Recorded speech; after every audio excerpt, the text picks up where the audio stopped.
my YouTube peeps? Is it up on YouTube?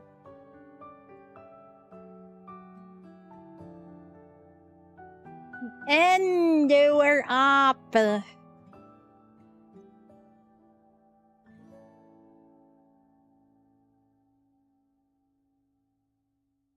I just need to connect our chat, and we are good to go. Good to go. Good to go. Okay. How tragic is this, I wonder? We'll see. How much emotional damage is this? And we're actually quite late into reading this, but oh well. To death into life.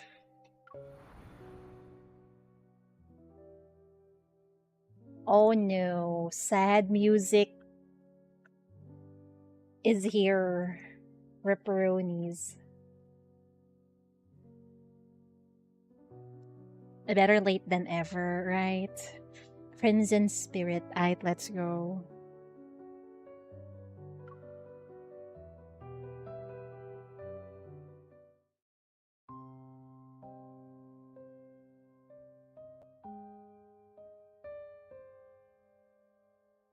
The most fanatical blindness is born from the darkest depths of ignorance.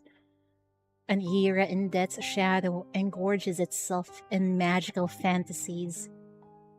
Mages represent the mortal world's hope and fate. Fiends, rendered in verse, whisper their way through the aristocrats' banquets. Masses worship magic's radiance, and mages yearn for the sacred core's mercy. In a world of imminent decay, entering the sacred core is the only method one can use to rewrite fate. This is the only path. Doomsday Realization Chapter 1. Well, it's the end of the world again, folks.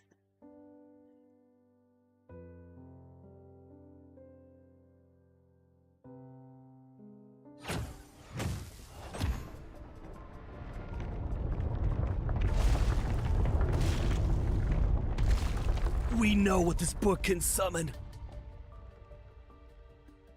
A mere mage shouldn't use it. I point my staff at the book's parchment as it peeks out from beneath his brown robe. Its ancient silver markings reveal its authentic origin. I'm not after that. What I want is Sylus. Girl, go get your husband, okay?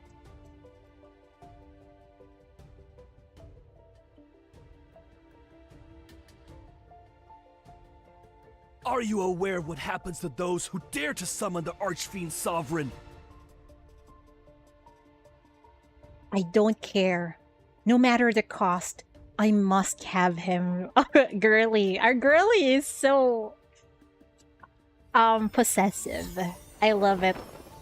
The gem at the tip of my staff emits a faint red glow, and the book rises into the air.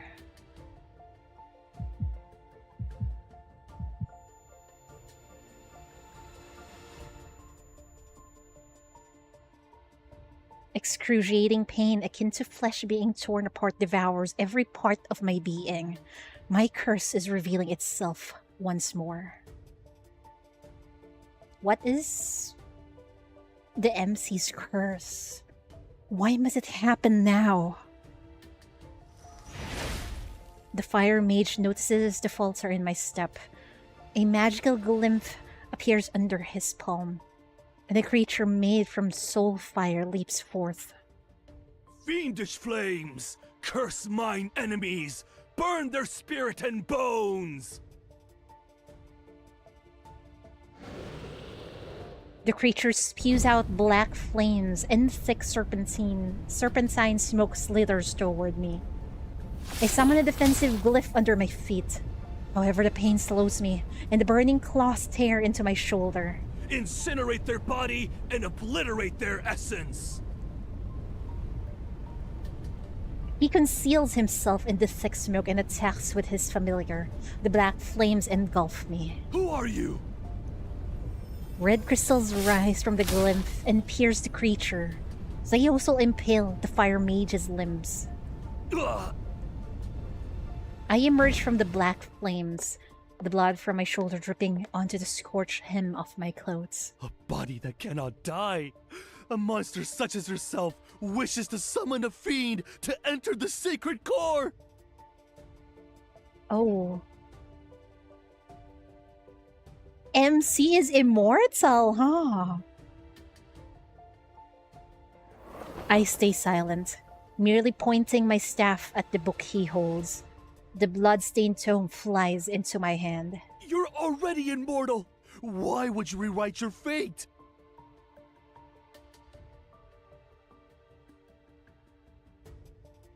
When the intense pain first struck, the agony and suffocation made me believe I would die. But I quickly discovered that I was immortal. Immortality only means being repeatedly tortured while on death's doorstep, but none of it will truly kill me. I want to save myself. Thus, for hundreds of years, I ceaselessly searched for something to end my torment. I submitted to being studied, willingly become a test subject, and traveled from one dynasty to the next.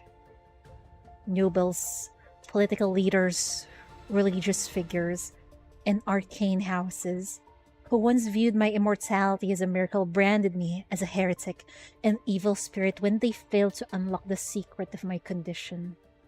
A bunch of hypocrites. People yearn for immortality, and yet those fools fear it.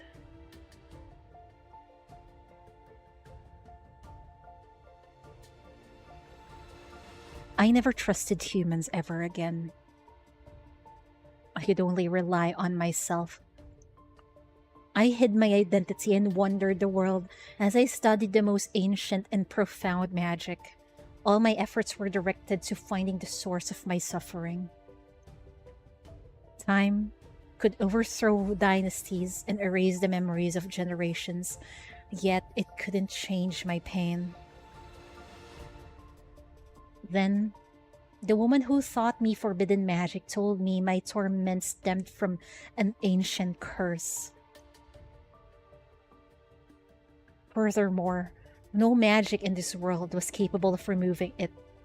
Only by entering the sacred core and beginning anew could the curse be lifted. But if the curse would be lifted, then our MC right here will become mortal and she could die. Well, I guess that's indeed the point. She doesn't want to. She doesn't want to be immortal anymore. That was my only path.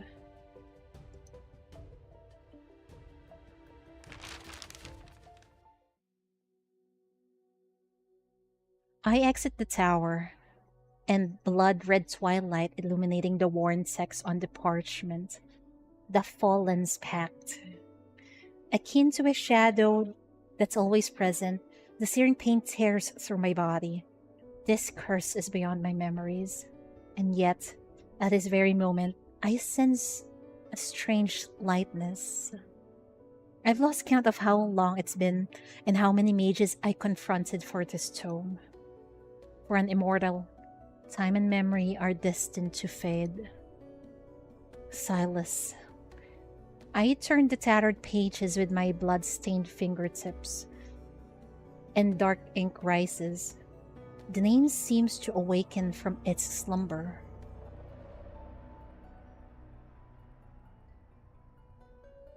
His name is ancient and no different from night itself.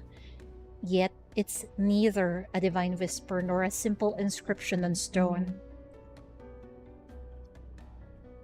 Depraved, he descended into 7 shadows. Anong gentle? What is that? Ilalabas ko na ang aking dragon. Depraved, he descended into 7 shadows. In that realm, light has never bowed its head. A lonely city stands as his coffin, and only the purest of blood serves as his sustenance. To summon an underworld's fiend, the ritual's glyph must use blood as its chain, draw the spiral, and connect the shadows. Those who bind him will inevitably be bound themselves.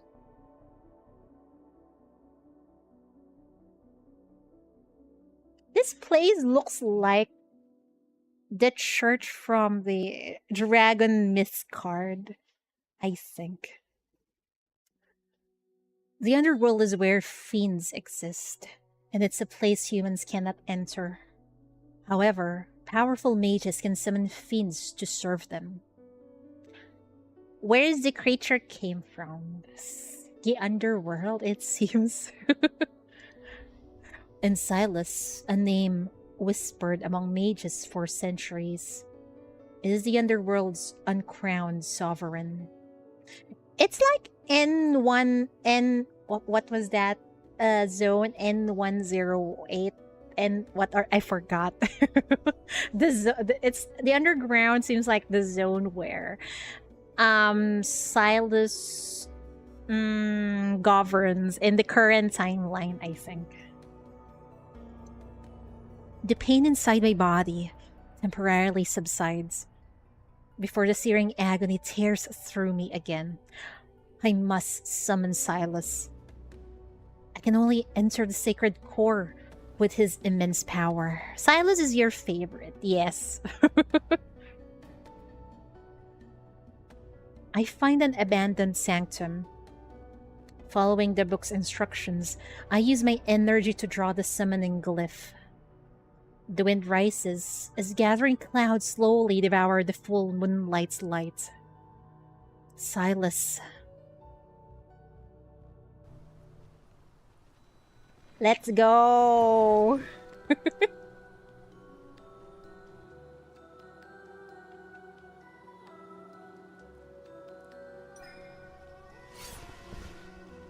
What did our MC say? Aside from my blood, I need an incantation to complete the summoning. Oh no, what should we say here?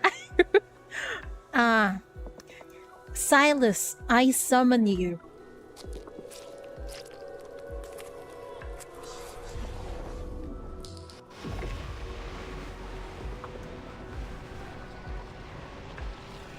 And there he is. You used your blood as bait. I hope you're prepared to become my feast. Oh my god, you can't eat me anytime. I focus cheatery. However, answering these summons, it's a first for me. You're the one Damn. Damn. who awakened me. The way he touched. Oh my god. Wow.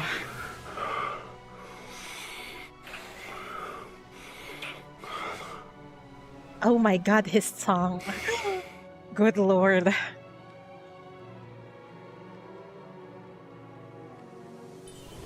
He actually wants to drain me of all my blood.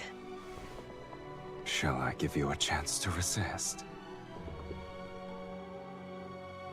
Warm linkage. Wait, let's read that. This always comes by too fast. Once this linkage is formed between us, you're mine.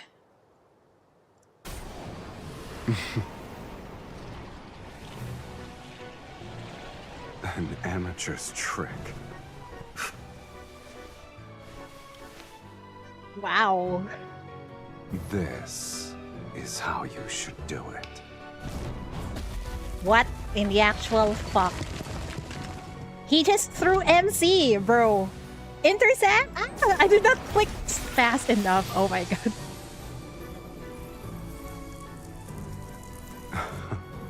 An immortal. You have some worth. Wow.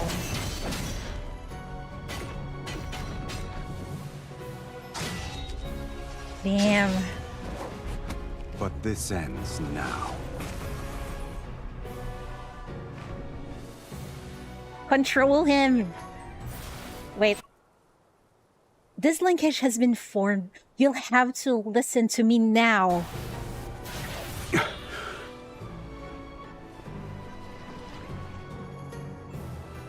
Let's pull him down.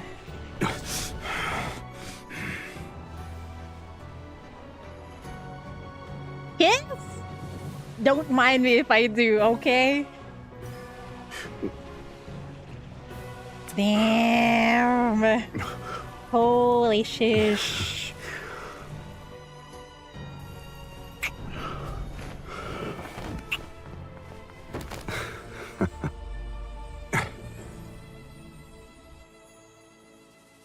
Check linkage. I'm the victor here. Hey, Daddy. Your blood. It tastes better than I expected. Good lord. Right, you can command me until your blood and power fulfill my desire. Oh my god! Wow, they were making out on the air and underground. Amazing. Wow. And also, that fighting sequence is amazing. So this game already has kissing scene? Of course! Kissing scenes, that's too light, okay. This game needs to chill. No, it needs to be more sus. That's what we're paying for, okay? Clouds disperse, and the blood-red moon returns to a soft yellow. His shadow looms over me. His shadow looms over me. He's so tall. Hi, Jose, welcome. You caught me red-handed. Speak. What do you want me to do for you? Shall I capture 10,000 magical beasts and extract their energy? Or perhaps you need my aid to overthrow a kingdom. Before I can open my mouth, a subtle, strange ripple materializes in the air. They were quick to find me. This place is so desolate that even ghosts would avoid it. But it seems you have visitors. Are you famous? Why are you talking about ghost? Aren't you one yourself? His hands are, yeah. I love this long-haired version of his. It's not even amusing in the slightest. Several shadows materializes in the air before surrounding me and Sylus. Wearing a robe, the man acting as their leader points at me. You're the one who killed the fire mage? Oh, it's actually the MC.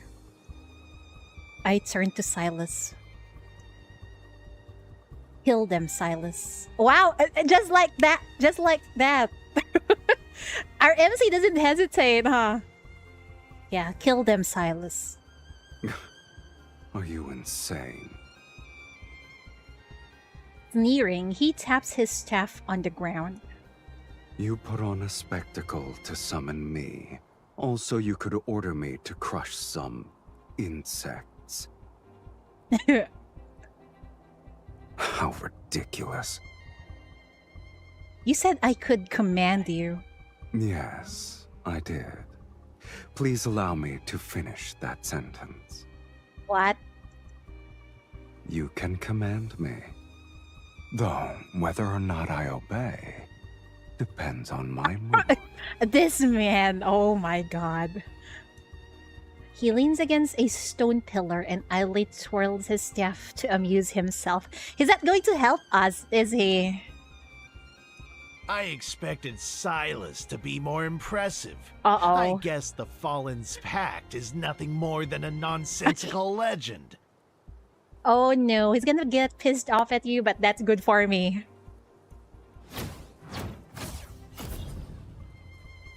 Flames erupt from the attacker's sleeve and transform into dozens of serpentine whips that lash a new out. follower. Oh, thank you for the follow, Kyle Axity. Thank you so much. Sylus, you're making me look like a poorly executed joke. The summoner determines one's reputation. You are nothing but a nameless mage. You don't know the saying then. What a person uses reveals their taste, ability, and status. The linkage materializes around your wrists as I pull Silas's arm.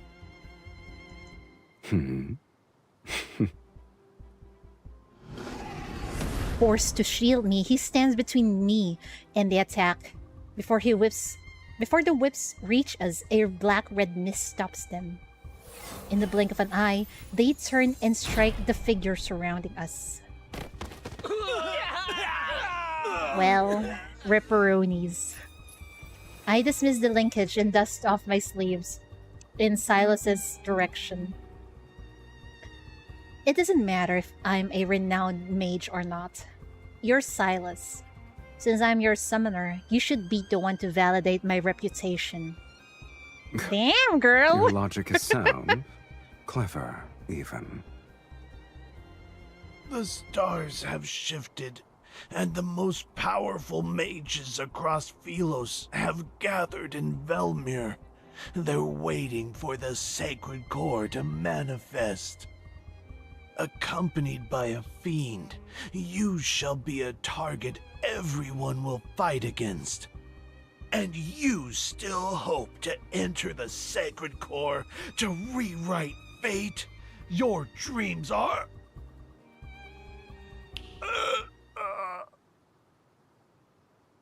Sylus snaps his fingers. An assailant is interrupted. He clutches his throat in silent agony, as if struggling against an invisible hand. But Silas's gaze remains fixed on me. You summoned me to enter the sacred core.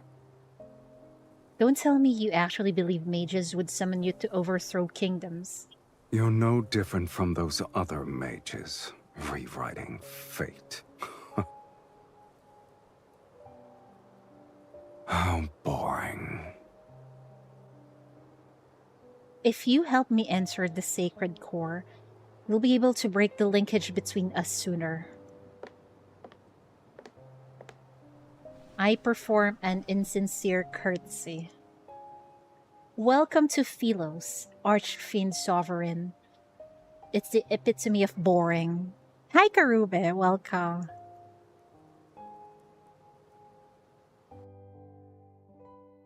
I love how strong the personality of our MC is.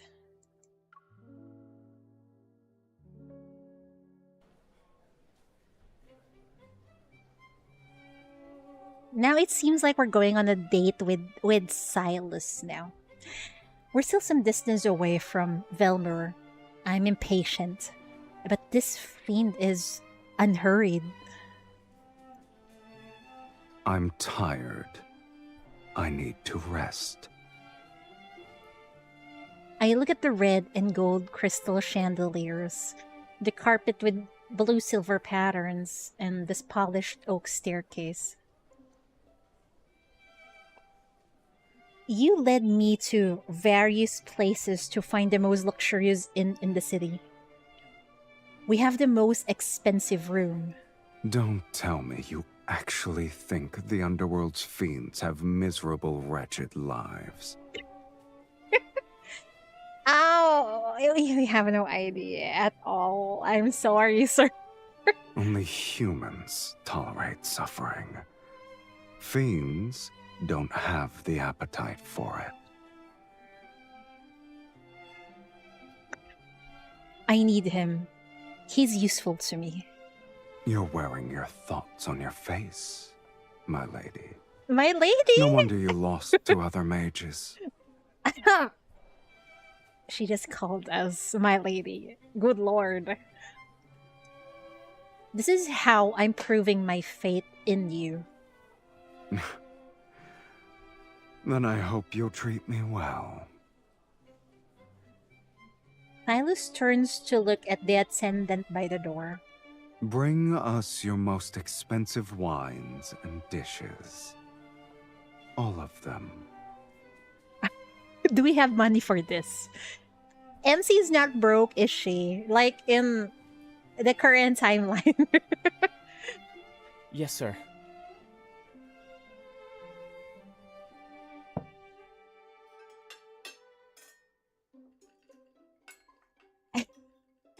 Observing you. Yeah, observing you. Mhm.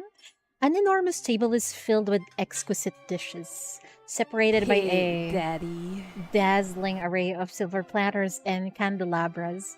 Silas and I sit at opposite ends. It's a date. Oh. I viciously hack at the steak on my plate while staring at him from across the table.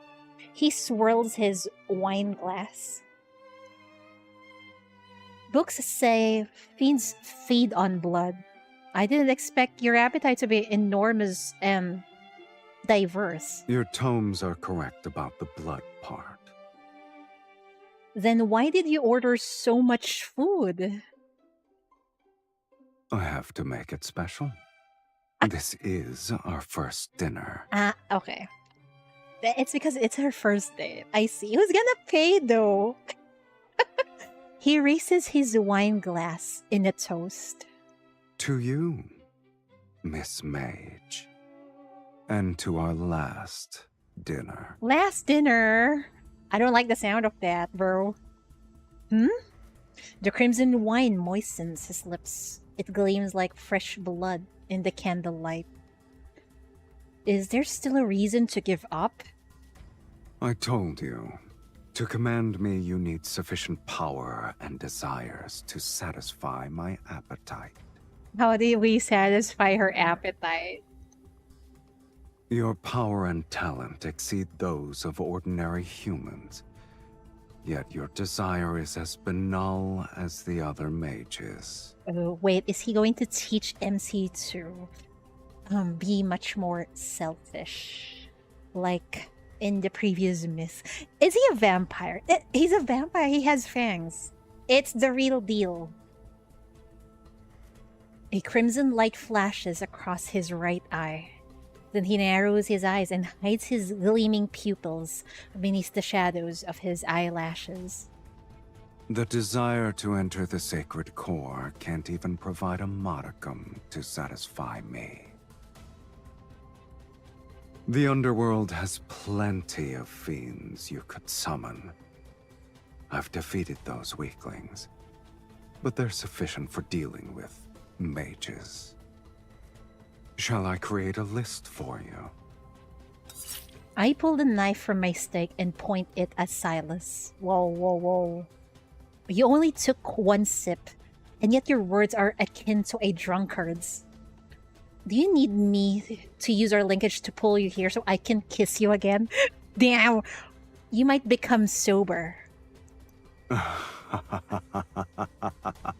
Go ahead. Let us see who's the hooligan here. The linkage at my wrist flies across the table along with the knife I throw. Silas tilts his head. The knife grazes... That's too fast. The knife grazes his hair before it's embedded in the chair behind him. Black-red mist emerges between his palms. Traveling along our linkage, it spreads and approaches me. I concentrate my energy and pull, yet the black-red mist drags me across the table toward him. Wow, our first date is we're doing great! We're getting dragged!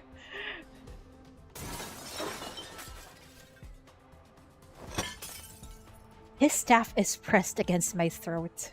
I'm pinned down on the table amidst the chaotic mess of dishes. Whoa, whoa, whoa, whoa. This looks like MC is becoming Silas's meal right now. Oh my dear lord. Didn't you want me to be sober?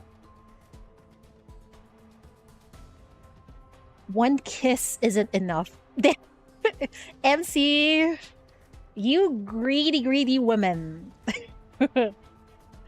I grab a wine bottle from the table and swings it at him, but he swiftly blocks it. Only wine spills out. Wine spills out?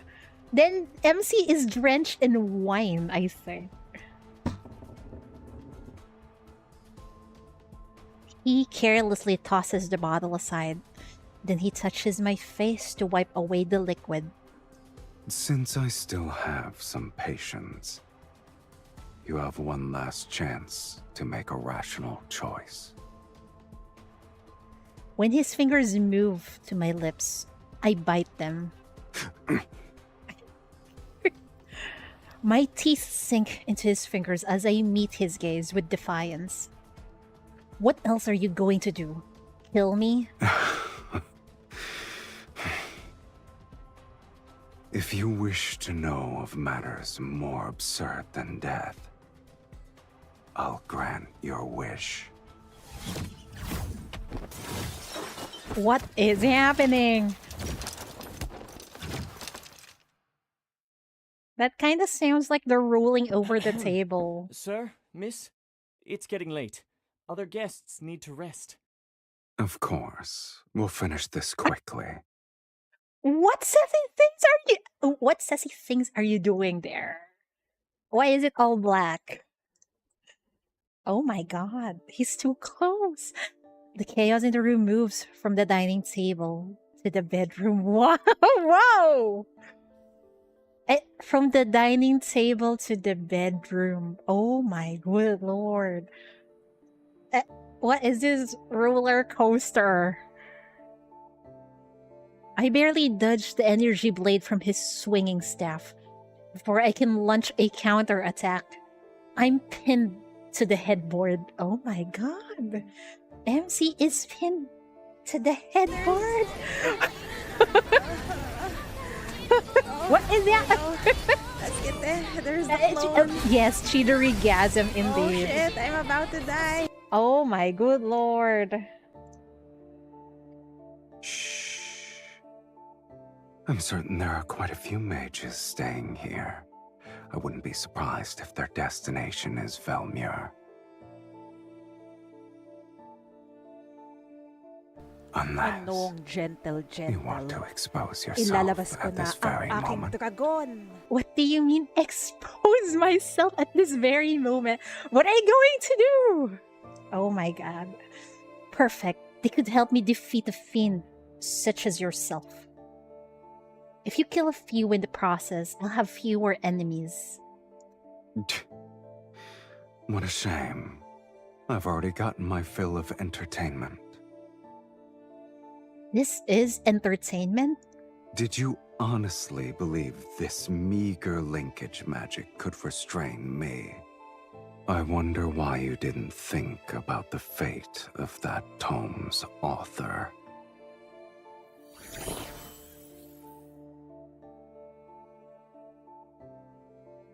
Black-red mist swirls around the bed's curtain, tie back.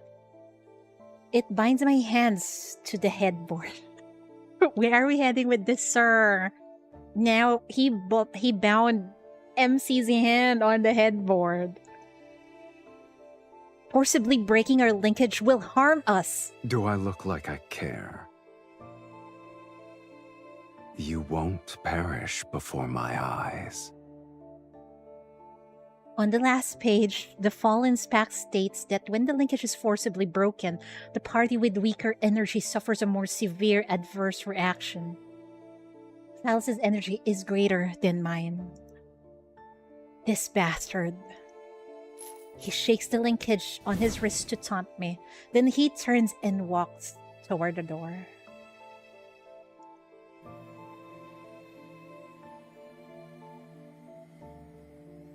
As the distance between us increases, the linkage connecting our wrist grows increasingly taut, and the force surges up my arm.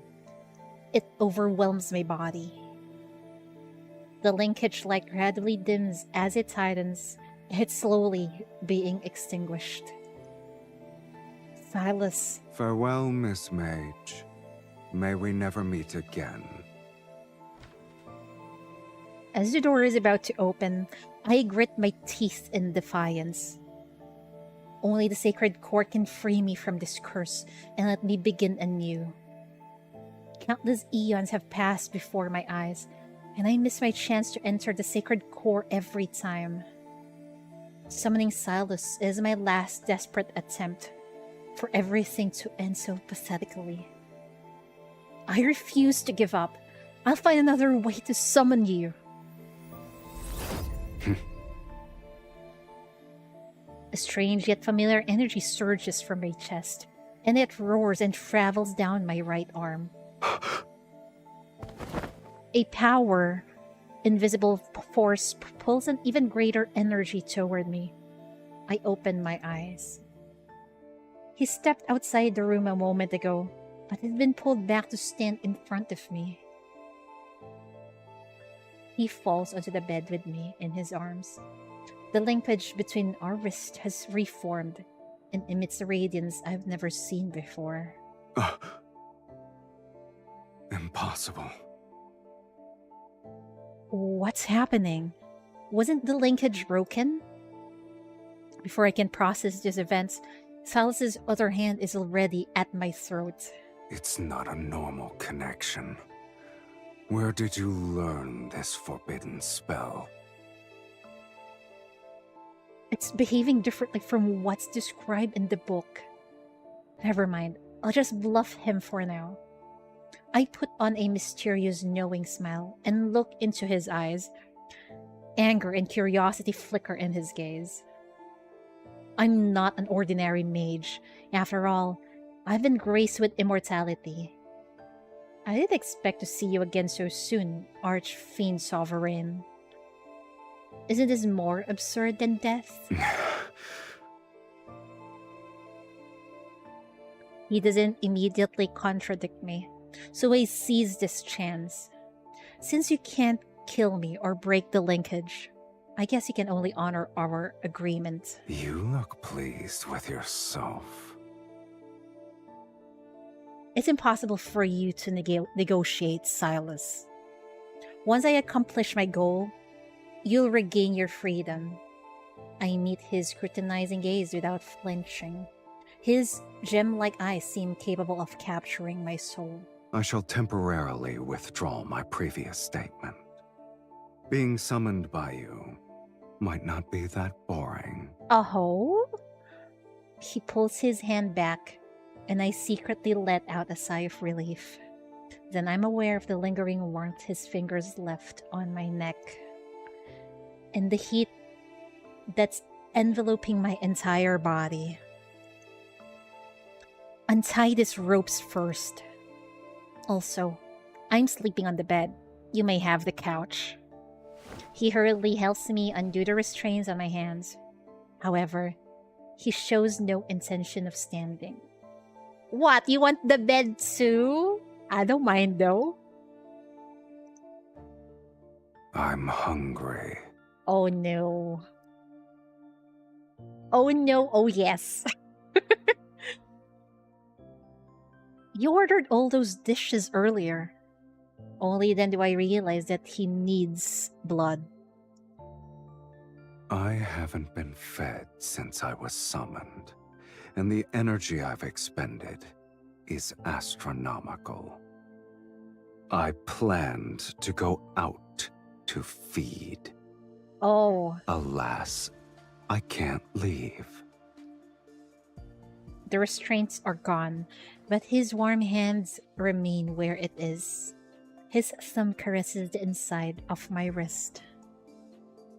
I doubt you want to command a weakened fiend. He's manipulative. Of course he is. It's already midnight. Letting him feast outside will attract the attention of other mages at the inn. Of course, he knows my concerns. He's simply negotiating. I'll respect your decision, Miss Mage. I take a deep breath and offer him my wrist. Hurry up and drink. I need to rest. Just so you're aware, I like the taste of your blood. Fingertips brush over my veins. Under flickering candlelight, sharp fangs pierce my skin. They're neither brutal nor gentle. The scent of blood fills the air. And I watch him. His eyelashes slightly tremble, and his Adam's apple bobs. A crimson hue stains his lips.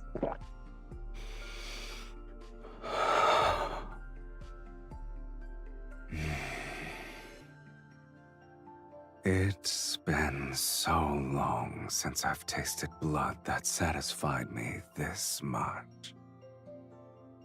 Thank you for your generous hospitality.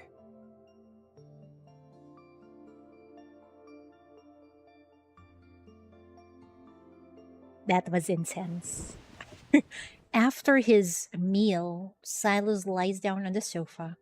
He had his fill. The night is quiet. Moonlight pours in through the gaps between the curtains and shine on my wounded wrist. The blood has crusted over, and my injury shall heal. Soon, nothing will remain but a faint streak of dried blood.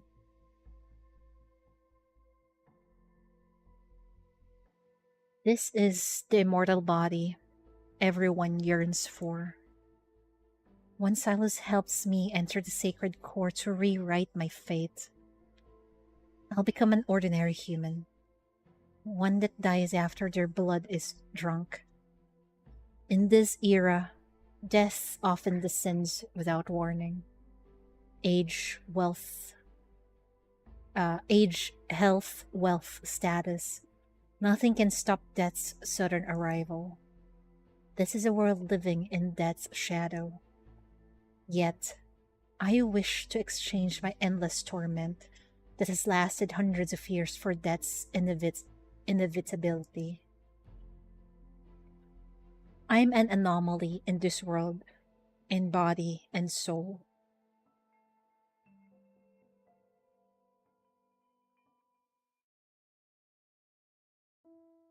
After that night, Sylus and I agree to a temporary truce. Our long journey ends, and we arrive at Velmer, worn and weary. I lead him to an estate perched on the city's highlands. At last, I have the honor of meeting you. Welcome home, Countess. Oh, MC is a countess. I see. Before departing for Vilmore, I hired a reputable housekeeper to prepare the manor for my arrival. As per the instructions in your letter, I hired servants to clean the premises and buy the necessary provisions. It's a shame this magnificent manor was empty for a long time. It's wonderful that you've decided to claim your inheritance, my lady. Portraits displaying generations of refined women hang along one side of the hall. The housekeeper gazes at them with an expression that reveals reverent admiration. This is my great-grandmother. Here's my grandmother. And this is my mother. I point to each portrait as I introduce them to the housekeeper. Your lineage is unmistakable, my lady. You're the spitting image of your mother and grandmother. It's because it's the same person, I think. See, Sylus is even laughing.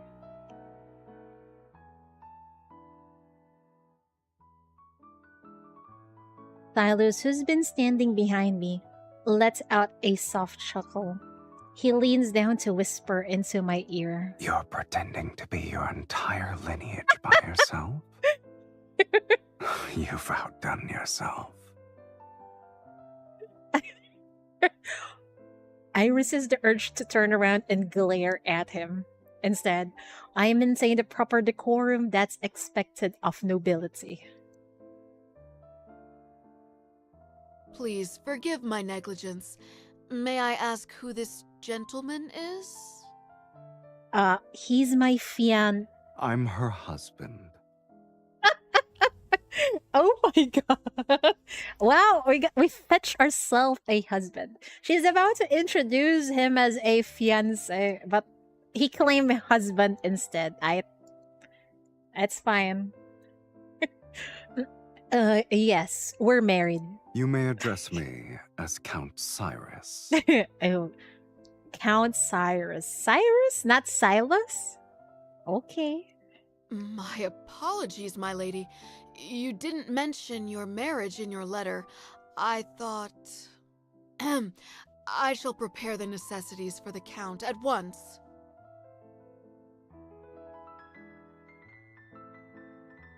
Taking advantage of the housekeeper's departure, I pull Silas into the bedroom. Oh. What are you planning? I only said one sentence. You're supposed to follow my orders. Who gave you the permission to define our relationship? You were going to say that I was your fiancé, yes? Well, yeah. He raises his staff to point at the bedroom door. Then he lifts his left wrist. What sort of noblewoman allows her fiancé to stay in her bedroom from sunrise to moonset? Velmir won't stop speaking of your name before sundown. But if that's what you want, then it's not too late to change our story. Oh, well, I guess he has a point. He does not want to ruin MC's reputation in society. Okay, then. I've been traveling for so long. I almost forgot the etiquette established by Philosian nobility. Have you decided? Should I be your fiancé or your husband? It matters not. It's settled then, my dearest wife. Ah! Emotional damage.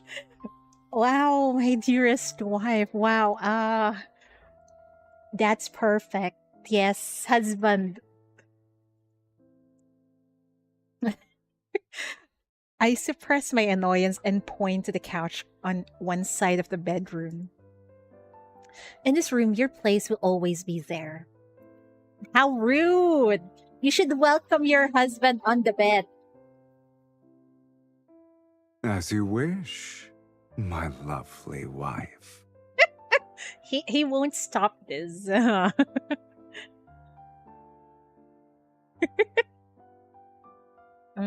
So we had a first date, and now MC is married. Wow, that was fast.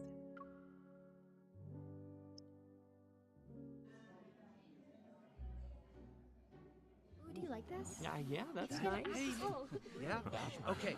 The next item in our collection has been salvaged from shipwreck relics.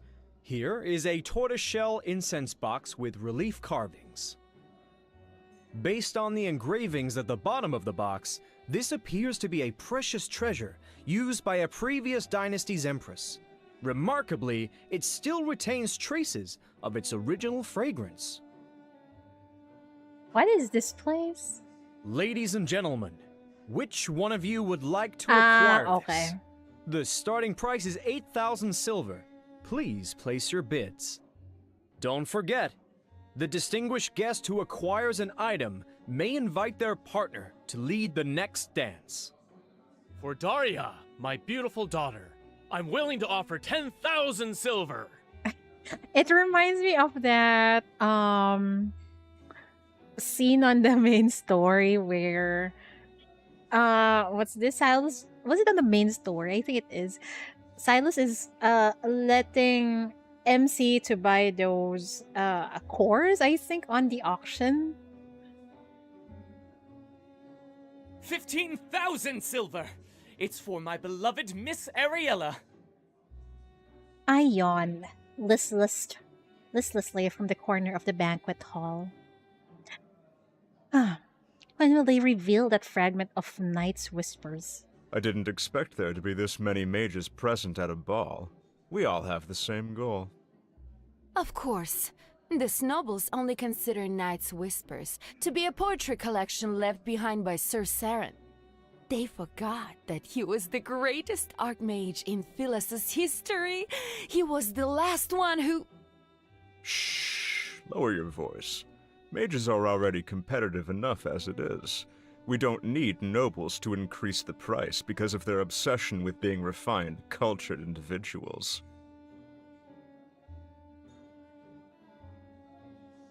So, that's why you're enduring a boring social gathering. What does the poetry collection say about the sacred core? You should learn the virtue of silence. It's a shame I'm not a fiend you summoned to blindly follow orders. If you won't tell me, I'll find out through socializing. Sylus glances meaningfully at the group of nobles whispering around us. Perfect. The nobles here believe a count and countess who have returned from foreign lands are intriguing. Bastard. One must be evil to know another villain. Underneath the curious glances of those around us, I pretend to affectionately take Sylus's arm, then I lean toward his ear. Saren was the last mage to enter the sacred core, but that was decades ago. Oh? I'm assuming you met him then. Did you lose to him? Is that why you missed your chance to enter the sacred core?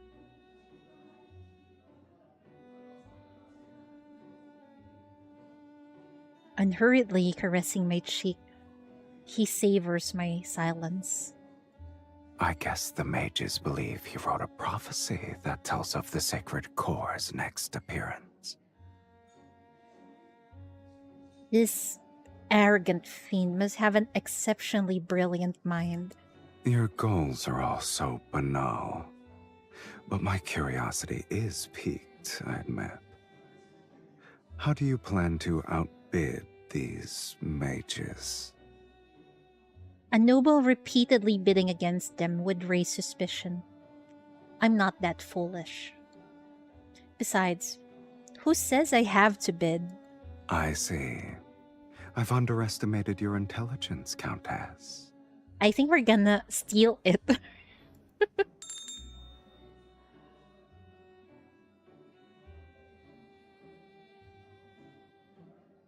An attendant carrying a silver case steps onto the platform, and the Marquess speaks again. The next item is a fragment from a poetry collection written by Sir Saren. It's called Night's Whispers. The nobles show little interest, which makes it easy to identify the mages as they reveal eager gazes. He was more famous as a mage. Several of his poems circulated in a royal court. Here's my chance. Holding a wine glass, I stand up with my back to the crowd. With the slightest movement of my fingers, the barely perceptible traces of a spell form a tiny glyph in the air.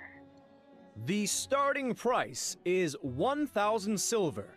Please place your bids. In a spot that no one has bothered to glance in, an invisible rift appears. It leads directly to the silver case. 5,000 silver. 10,000 silver. I am willing to offer 20,000 silver! I channel my energy into the folded space woven by the glyph. I'm ready to silently extract the poetry collection. Sneaky. I wonder which poor soul will end up paying for this empty case. Just as the text is about to pass through the rift, the spatial boundary suddenly falters. Uh-oh. This isn't my spell. Is someone tracing my magics? I hold my breath and add a barrier to the glyph so I can accelerate the flow of energy. If I can complete the transfer before they track me... The rhythmic chorus of competing bids comes to an abrupt halt. Suspicious gazes discreetly fall. Some are directed at me while others observe the subtle ripples in the air. I didn't expect so many to have a great interest in a poetry collection. The latest bid was 60,000 silver. Would anyone like to place a higher bid?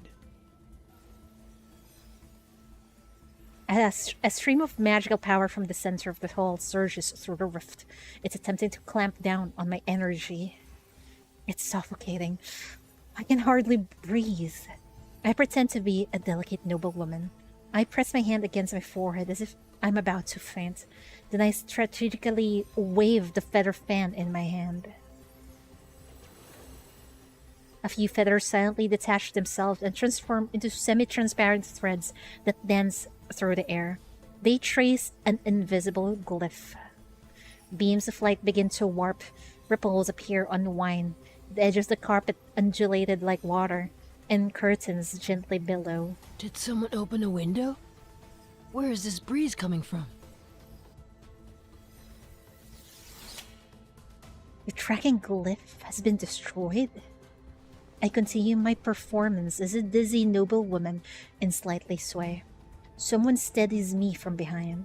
My lady, why don't you tell me when something catches your fancy? You wouldn't need to be so stressed. What? You're gonna buy that for us? Glaring at him, I lower my voice. Since you know what I'm doing, you should help instead of mocking me. Here's a hint for all of you. The next dance is called Moonshadow Waltz. For those of you who are interested in being the lead dancer with their partner, this is your final opportunity. 60,000 silver! Not again. Another wave of stronger energy attack from a different direction. I try to create another glyph. Since you earnestly made a request for my services. Sylus snaps his fingers behind me. On one side of the banquet hall, an elderly man suddenly collapses. Uh-oh. Are you the one who did that, Sylus? Sir, what's wrong? What's happening? Someone has fainted? Quick! Call for a physician! I shall abide by your wishes. You're causing trouble. Do we need to draw more attention? You asked for my assistance, yet you're unhappy with my methods. I didn't kill him. That's already being discreet. Sir Saren's poetry collection for 60,000 silver. 60,000 silver going once, going twice. 100,000 silver. What the fuck? Our husband is rich. Did you say 100,000 silver? Oh my. I'm Count Cyrus, and I am willing to pay 100,000 silver. After speaking calmly, he looks at me with an enigmatic smile. Since you've been compromised, I might as well buy it legitimately. Where will you get the silver? I thought you were the wealthy one here. Are we fucked? As your husband, I need to prove myself worthy. 100,000 silver! Sold! Congratulations to Count Cyrus on acquiring Night's Whispers. Talazan hurriedly steps forward, and a dazzling gemstone gleams in his hand. This little stone should be sufficient. That gemstone is worth at least 200,000 silver. Where did he get it from? He's actually rich. Vilmur hasn't seen a noble spend so lavishly in quite some time. I heard only mages have an interest in this poetry collection. Could you be one as well? I'm sorry. I'm unaware of their strange curiosities. The story is what caught my eye. He takes the silver case from the attendant's hands, opens it, and removes a worn, unremarkable book. Supposedly, this archmage witnessed the death of his lover in his youth, and she was a poet. Before she died, she left behind a blank page in her manuscript and asked him to complete it for her. Thus, on that same night every year, he used forbidden magic to send a newly written page of poetry to his lover. Until they formed a complete collection. These pages are his lover's epitaph. Sylus opens the poetry collection to a random page and begins to read out loud. Beneath frozen tears' firmament, the rose in the mist eternally sleeps. Her petals bloom with the illusion's blood. She guides those marked by destiny to a place where none dare to venture. A roast in the mist. I inexplicably react to these words, and in the depths of my heart, something trembles. I didn't know the poetry collection concealed a beautiful tragedy. It's the first time I've heard of it. I was only made aware of the tale a few days ago, yet I knew I had to obtain it. Regardless of the price I must pay, I needed to give it to my wife. Damn.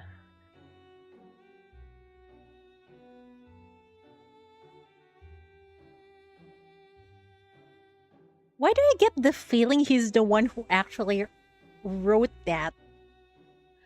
In the room, all eyes are on us. He hands the old book to me. My lady, we have only tasted the beginning of marriage's joys. However, my commitment to spend my lifetime with you surpasses life itself. Yeah, that is so romantic.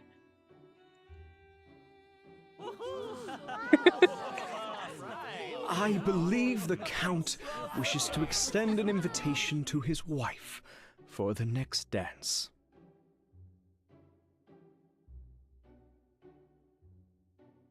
My dearest wife, would you be so kind as to dance with me?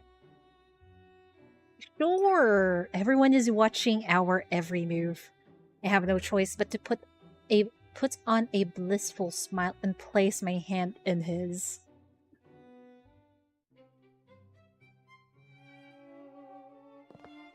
Sylus gracefully leads me to the dance floor, and he guides me into a gentle spin. It reminds me of the first time we saw MC and Sylus dance. My dress sweeps in an arc, as every movement flows with practiced grace. When we finish the first part of our dance, the other guest joins us. Their silk garments ripple outward like waves. Where did you hear the story from? Did the previous mages who summoned you reveal it? I came up with the fantasy myself. Oh. Here, I thought you were the one who actually wrote it. It happened decades ago. No one remembers it anymore. People will believe anything you tell them. Our dance elegantly continues as we move to a corner of the banquet hall. A decorative mirror with a golden frame catches my eye.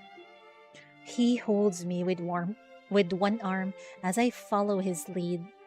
I lean back and turn my head. I'm startled to see only myself in the mirror.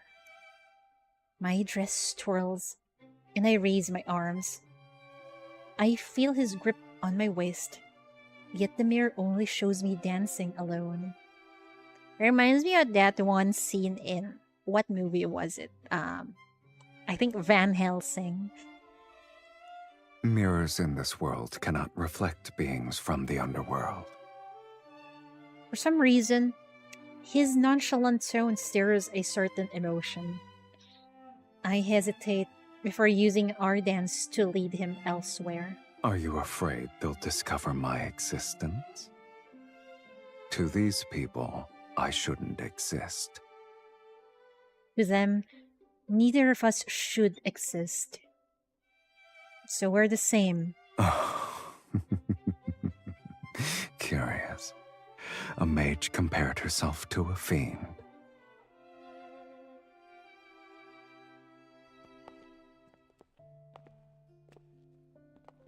Our dance concludes. Since today's objective has been achieved, I take Silas's arm and make an excuse to leave the ballroom. I'm still perplexed. If that person didn't trace my spell in the beginning, none of the other mages would have noticed me. That ripple was quick and precise.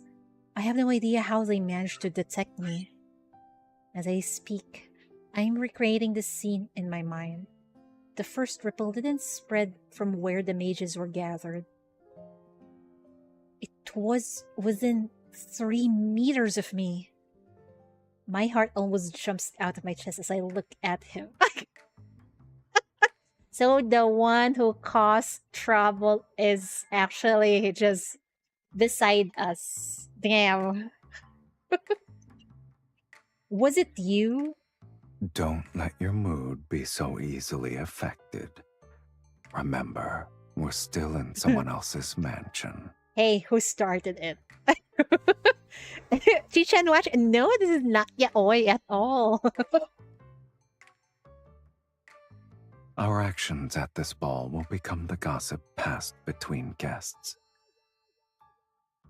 Is fighting your husband who gave you a precious item a wise choice? No. I grit my teeth before forcing myself to smile for Marcus Swain as he comes to bid us farewell. By tomorrow morning, the tale of your loving devotion will be known throughout Velmure. Today's ball was truly memorable. Once we're home, we'll savor it for a long time. Wouldn't you agree, my beloved? MC did not even answer him. Thank you for your hospitality, Marcus. This evening has been delightful.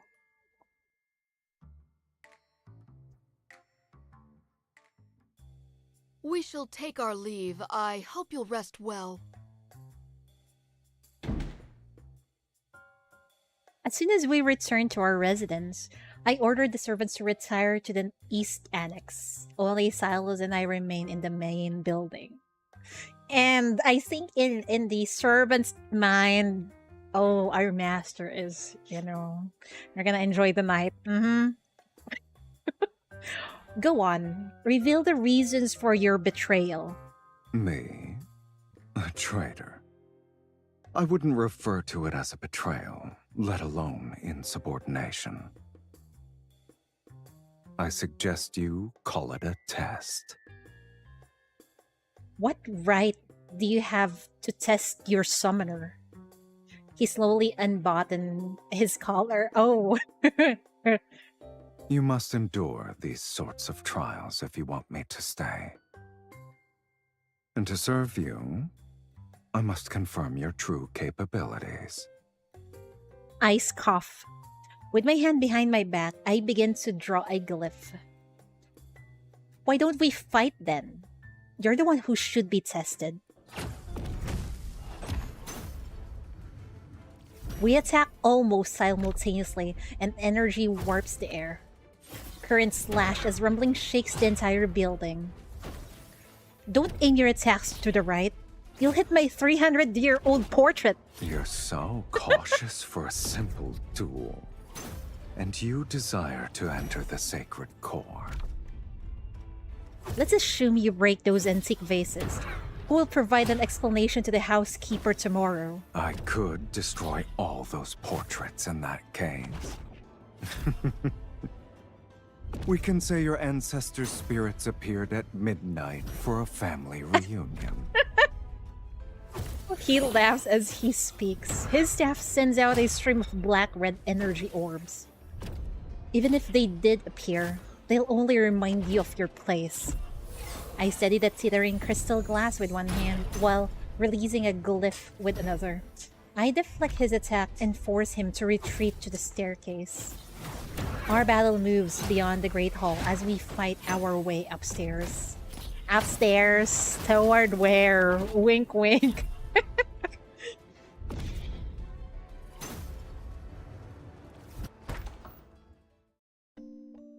When the door to the bedroom is kicked open, we're already disheveled.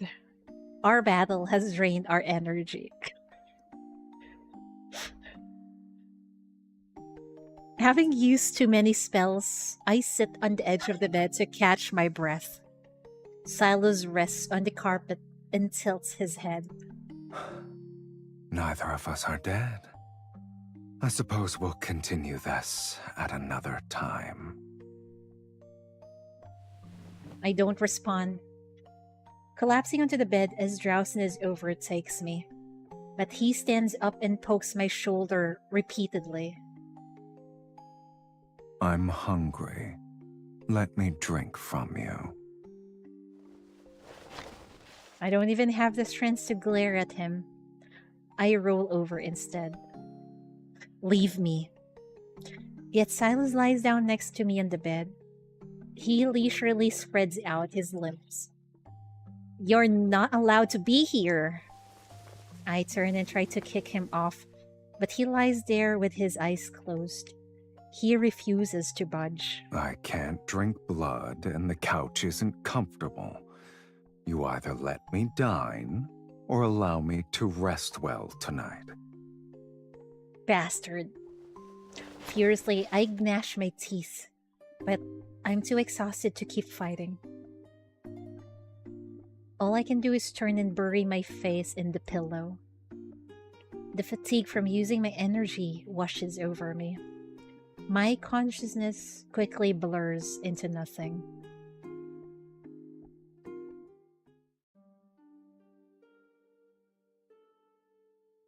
I had a dream. Endless rose bushes line a path enshrouded in mist. I walk forward as the mist grows thicker. Taking a breath makes me feel sluggish. A blurry silhouette appears and vanishes in the distance. I can't help but follow it.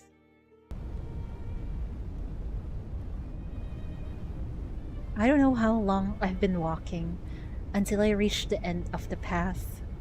Intense flames and blood-red mist swirl to create a sight befitting of hell.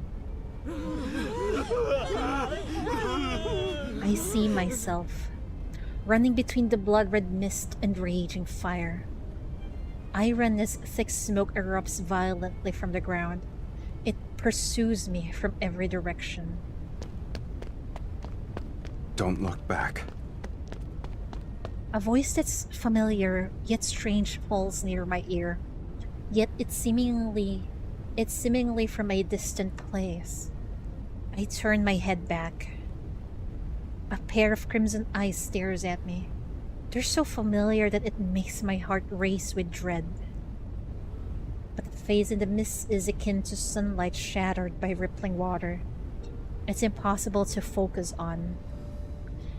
The edges of the dream are burning.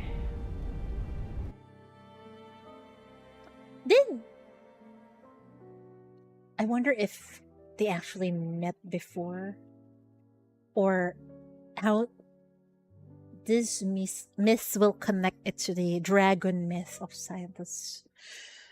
We'll see. Last night's dream repeats in my mind, especially that familiar yet strange voice and those eyes. But I don't want to be preoccupied with such matters unless it concerns clues related to the sacred core. A roast in the mist. The poetry in Night's Whispers and my dream direct me to the same image. I don't believe this is a coincidence. When dawn's light begins to touch the world, I'm already at my desk. I carefully examine the fragments of ancient poetry. The space between verses are hiding. Incantations? My fingers trace the faint magical residue hidden within the pages. I follow the patterns of verse breaks, rhyme schemes, and the irregular arrangement of ancient grammar. The fragmented incantations are pieced together to form a map. Saren lived decades ago. This map must be from that era. I approach the bookshelf, and search through my collection of maps depicting the royal capital. I must identify the exact location. You're already awake. I guess yesterday didn't leave you that exhausted. If other people would hear that, they would misunderstand, okay? Watch your tongue. More sarcasm means I'm more likely to let you starve. My lady, may I come in to clean? Oh dear. I got a bad feeling about this. What kind of threat is that? You're not the only one with flesh and blood. You won't target innocent humans. I warn him with a look as I tell the maid to come in. My lady, when I was arranging the bed before, I was worried you and the Count... I glance at the messy bed. I glance at the messy bed. Then I force myself to smile as I link arms with Sylus and lead him out of the bedroom. Nothing happened, really. It's all a misunderstanding. My lady, my lord, this is a painter who specializes in aristocratic portraits. The central part of the Great Hall cannot remain empty. Oh, so we're having our portraits together. Great. I know this is a tradition for Vilmur's noble families. Refusing would only arouse suspicion, so I have no choice but to follow the painter's directions. My lady, please send a loving gaze to the Count. My lord, you may hold the Countess more closely. Damn. My lady, you have my permission to lean on me if you're tired. I look at his teasing gaze and force myself to speak with a stiff smile. We should have asked the painter to use a gladiatorial arena as our background. Are you for real? In such a landscape, it's kill or be killed. I don't believe it suits our marriage. Well, after our fight yesterday, are you sure? After all, not even death can sever our bond. I can feel the passion in your gaze alone. It's rare to paint a lively couple. I will ensure your portrait captures your essence perfectly.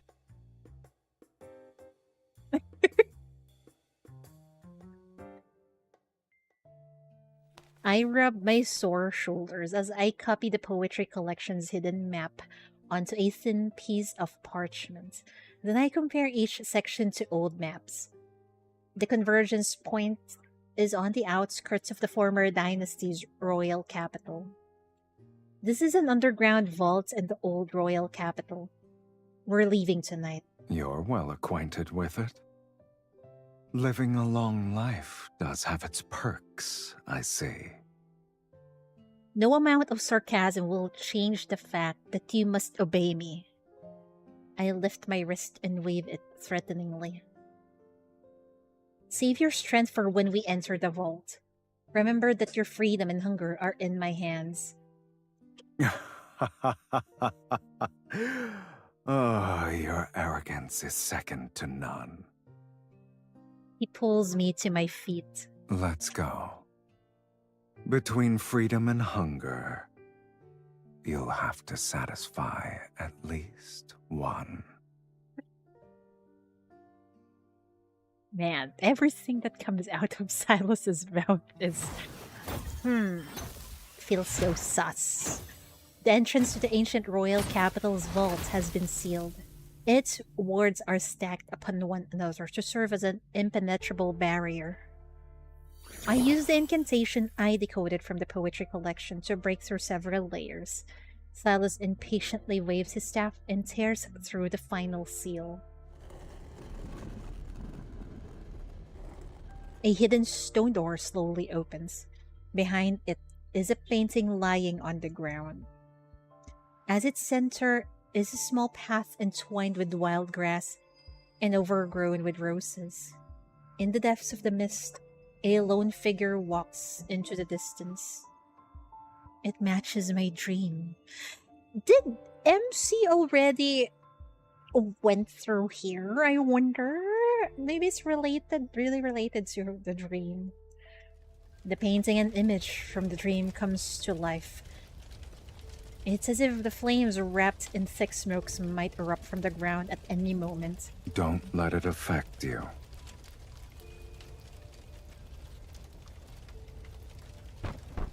Sylus taps the canvas with his staff. It's been infused with energy and appears to contain a seal. If it's a glyph, we should be able to decode it.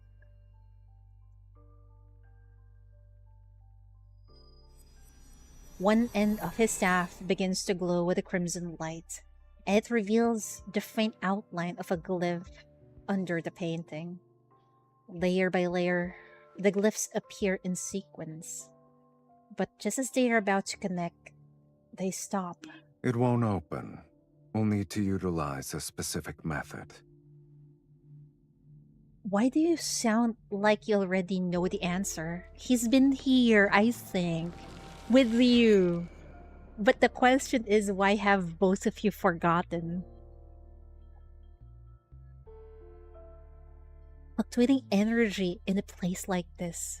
Subtle ripples pull me on alert as several figures burst in through the stone doorway. I can sense their murderous intent before they cast their spells. You won't escape this time.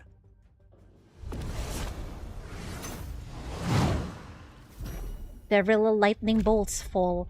The cracks on the ground are reminiscent of a spider web, and dust fills the underground vault. Strange. I made sure to cover my trail. How did they find me so quickly? I thought you'd be more secretive after succeeding at the auction. I didn't think you'd be so proud that you couldn't hide yourself properly.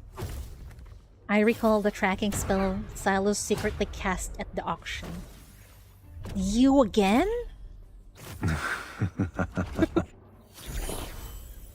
Another mage raises his hand and releases black threads from his fingertips. I'm forced to set aside my anger to focus on the fight. Are you going to stand there and watch? I can't help myself, my lady. Your fight with them was too captivating. Damn, he's useless. He's not gonna help us. He twirls his staff to effortlessly block a lightning bolt, but he shows no intention of striking back. Draining my energy here won't break our linkage.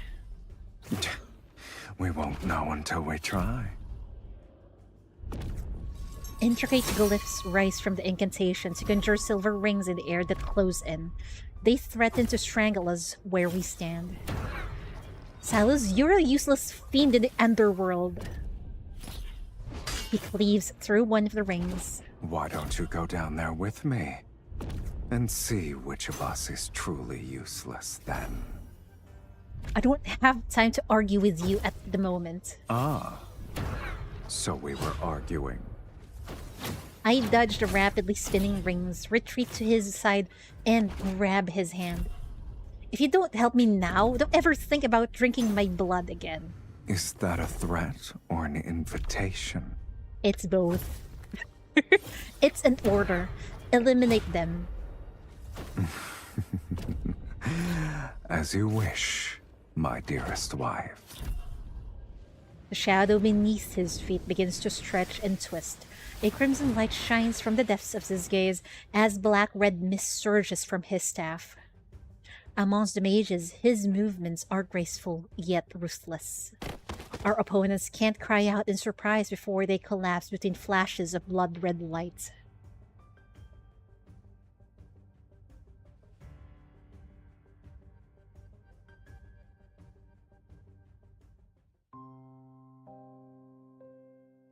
As the last mage falls to his knees, Sylus suddenly bends down and bites the man's neck.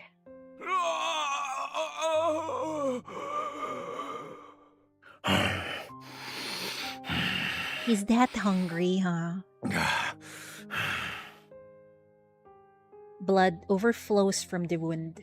The man doesn't even have time to struggle before dying. Noticing my frown, he wipes the blood from the corner of his mouth with his silk handkerchief and calmly walks to the next mage. Your furrowed brow reminds me of an intricate glyph. Can you blame me, though? I haven't eaten in days. If this continued, the Archfiend Sovereign would have become the Sovereign of Hunger. He picks up another unconscious mage. Your blood is special. One sip is worth half their lives. But since you're unwilling, I'll have to make do. You lured in these mages for that? Oh. He bites the man's throat, and after taking 2 gulps, a subtle change appears in his eyes. Not necessarily. Blood spurts out and splashes onto the bottom of the painting. As it seeps into the edge, the glyphs flare with an intense red light. What is happening? A thick, blood-red mist surges upward from the glyph and spreads out. In the mist, the stone doors slowly close. Sylus, run! I dash toward the exit, but the whisper reaches my ear. You're too slow. Embracing me from behind, he unfurls his silver wings and flies away. He breaks through the ceiling to reach the night sky.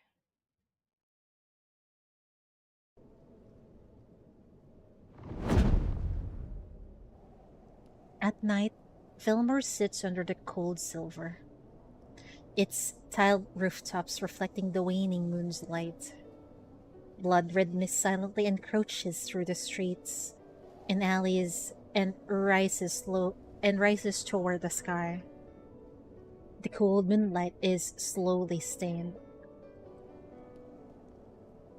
What will this blood mist do to Vilmor's people? Weren't you willing to do whatever it takes to enter the sacred core? Yet you worry about strangers. This scene kind of reminds me of the time we were flying with Sylus in his dragon form in the previous myth. Despite his sarcasm, he holds me more tightly. Sylus, you never actually asked me why I want to enter the sacred core.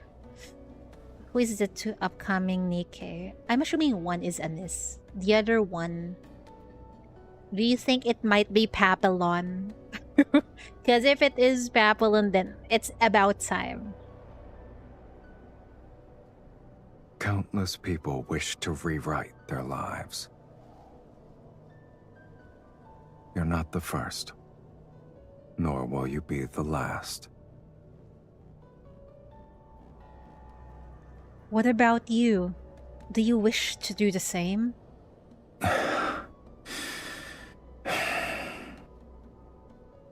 The blood mist churns in the wind, no longer a mere shadow encompassing the streets.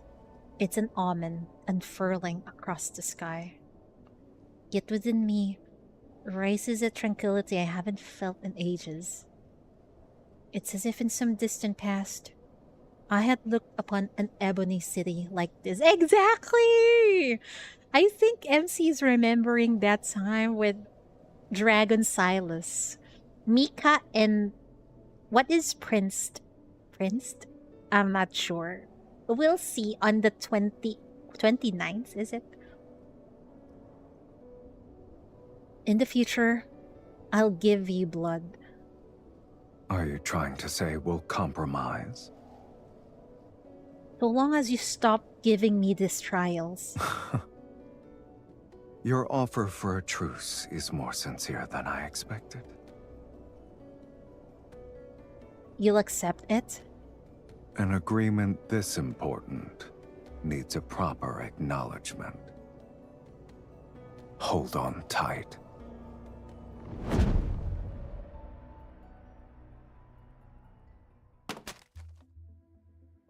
Sylus lands on our residence's rooftop with me in his arms. The wind lifts his cloak and the hem of my clothes. I try to jump down, but he doesn't let go. Instead, he sits on the roof with me still in his embrace. He lowers his head to take in my scent. Oh? Has anyone ever told you that after you cast spells, you radiate a unique warmth? It corresponds to your energy. Aside from you, who else would notice? If I'm the only one, that's even better. Damn. On the humid night under cold moonlight, he slowly licks my cheek. Oh. Oh, my ears. The warmth of a spell's embers on your skin is enchanting. His moist breath travels down my cheek and neck. His lips brush against my wrist, and a smile forms on his face. Oh my god. Didn't you already? I flew across half the city while carrying you. Even fiends know what exhaustion is. As we've discussed before, formal agreements require a proper acknowledgement to be finalized. What kind of acknowledgement is this supposed to be? Despite my internal skepticism, I don't pull away. Since you've agreed, let's sign it. With my power, you shall tear open fate's gates, and with your blood, I'll maintain my invincible form. His warm lips gently press against my wrist. The moonlight will be our witness on this night, at this hour. Oh my god. That's a fucking proposal, good lord. Pain courses through me as his sharp teeth pierce my skin. I shudder as a strange tingling sensation spreads from the wound to my fingertips. His fingers graze my palm. They move in tandem with his lips and teeth as he sucks my blood. It's meticulous and slow, as if he's savoring a rich, exquisite elixir.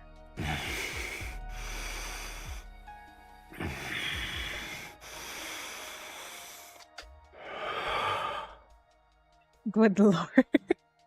Sylus's V8 is amazing, man. It lasts for a long time until the blood red mist gradually envelopes the silvery white moon.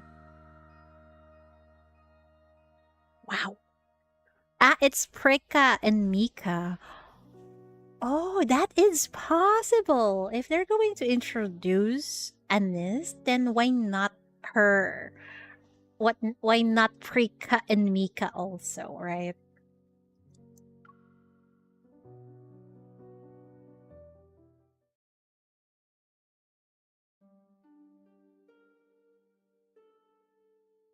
I once again find myself walking along that misty path of roses in my dream. The flowers on either side are no longer blooming. Their petals fade and curl one by one before transforming into silent ash at my feet.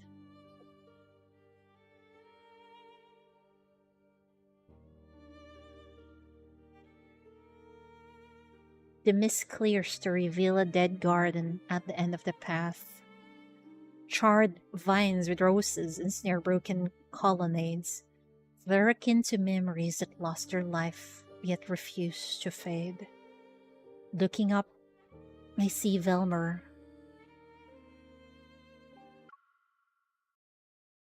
It's no different from a hanging scroll slowly peeling away. its colors fading layer by layer until everything dissolves into gray mist. Oh, you skipped story? Oh no. Mika is Mika, I think, is the cute one with the black hair. And Preka, if I remember correctly, is the tall one. When the roses bloom again, will you remember who I am now? They really met before, but why did they forget?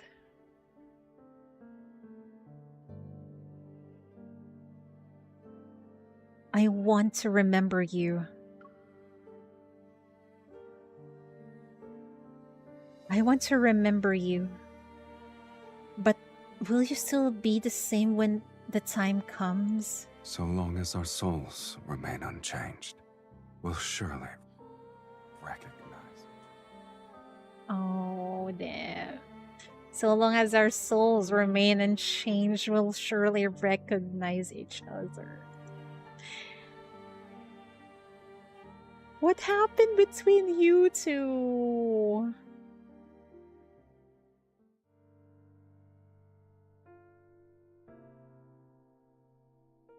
I open my eyes to find blood red sunlight filtering through the gaps in the curtains.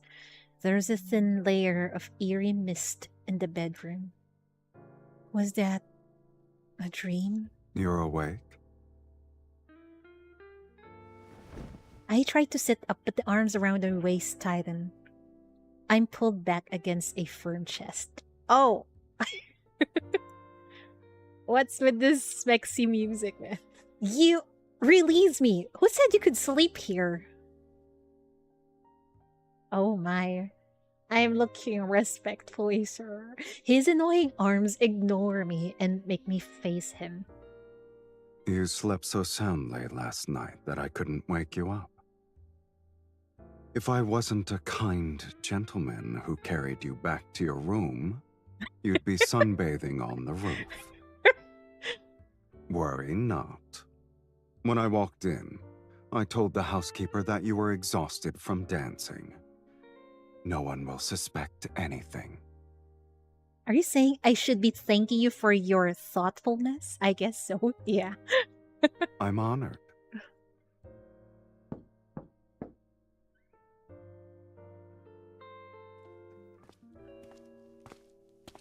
A maid enters with a tray that has my breakfast. When she sets it down, she helps me bathe. Did you have any strange dreams last night, my lady? Why do you ask?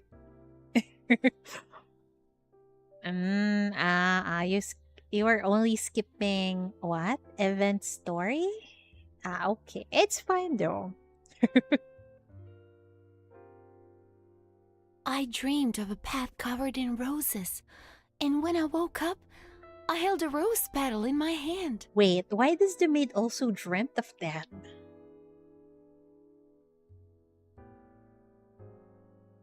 Why is it similar to my dream? What else did you see? I can't remember. The path was hidden in a heavy mist, and everything was blurry.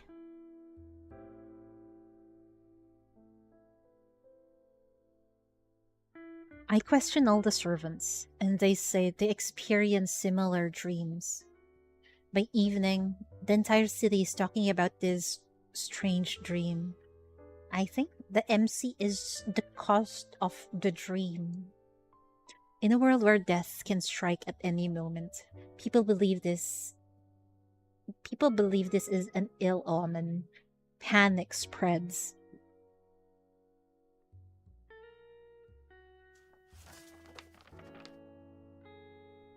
In the flickering candlelight, I once again opened Night's Whispers and searched the fragmented text for the blood mist.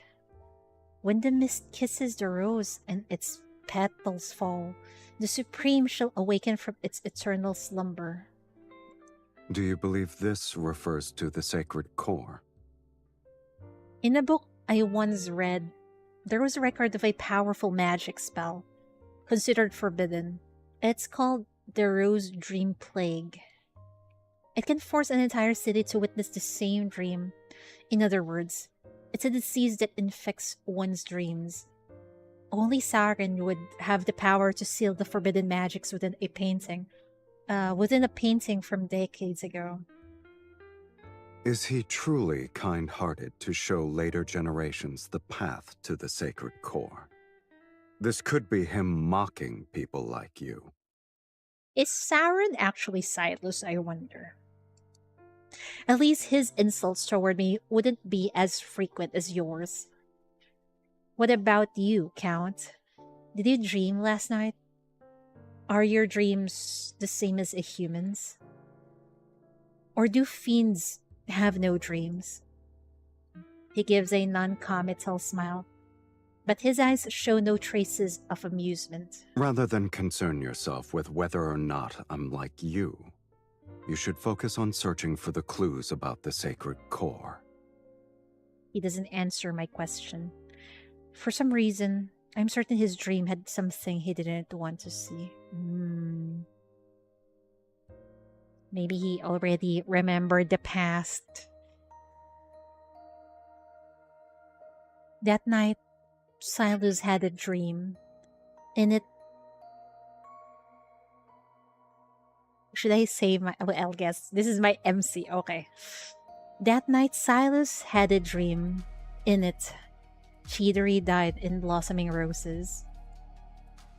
When he woke up, he thought it was ridiculous. Dreaming of an immortal's death was a cruel, ill-timed joke. But the lingering remnants of the dream prevented him from showing his usual mocking smile. He still remembered the complex emotions from the dream. Chaotic, melancholic, and a pain tearing his soul apart. She is a mage who summoned him, and this is a game to pass the time in his long existence. How could your death cause me so much agony? Sylus realized that although he was no longer dreaming, he was still affected by the emotions from his dream. Did I lose my mind after drinking your blood? He laughed at himself, his knuckles gently brushing over the girl next to him. Her skin was smooth, warm. He held his bundle of warmth in his arms, as if to dispel the vivid despair from his dream. He thought it was just a dream. Yes, it was just a dream. Oh, it's a fucking nightmare for him, I see. Blood-red mist hangs over Velmur, stubbornly refusing to disperse. It becomes a veil that enshrouds the city, day and night. After the initial panic, people grew accustomed to the sky's disturbing color. In this era where death's shadow looms, no one can predict if they will be pushed into the abyss by fate's hand tomorrow. People continue to seek comfort in magic, and mages use any means necessary to enter the sacred core and rewrite fate. Sylus and I follow the trail of clues entwined with dreams, poetry, and the blood mist. Velmur is a painting slowly corroded by time. Despite our extensive travels, useful information remains scarce.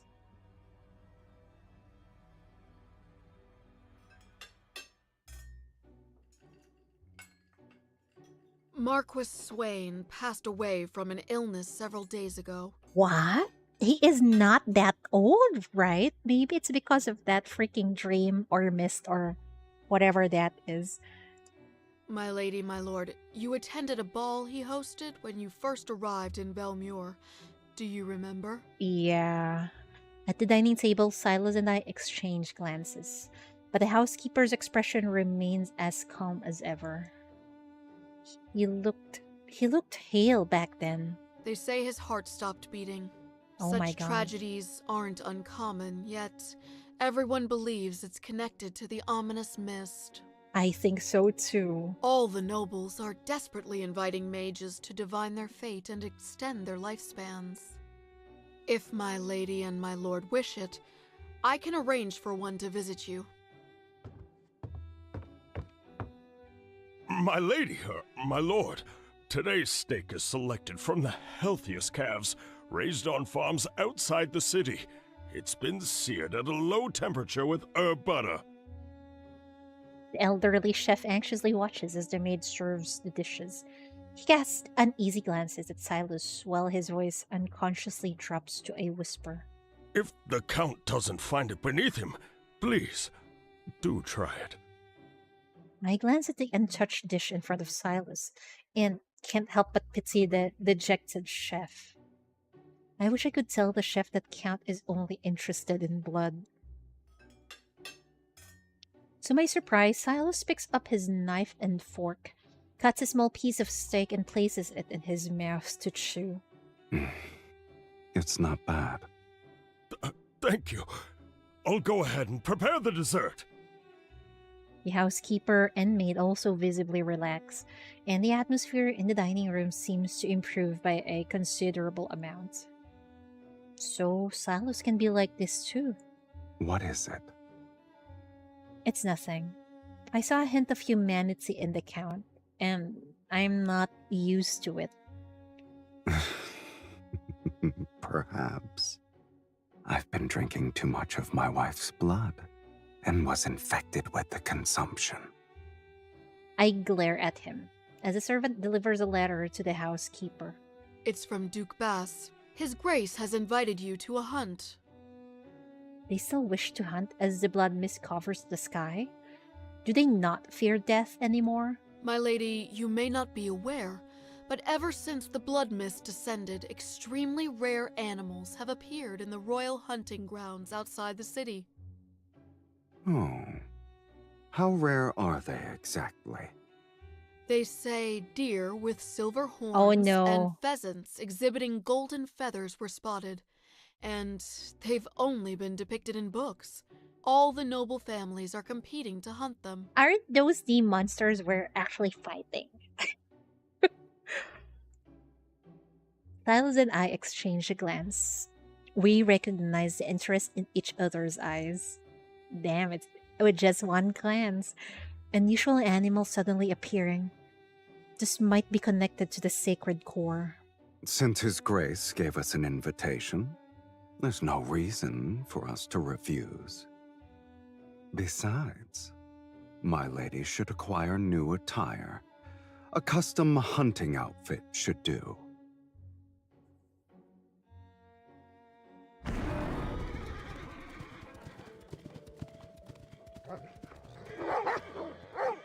Sunlight pierces the crimson mist and cascades over the forest located in the royal hunting grounds.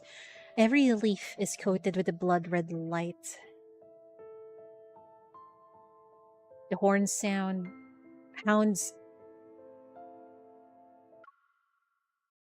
bark wildly as they run, and dozens of magnificent horses gallop through the woods. They temporarily disperse the eerie atmosphere that looms over the forest.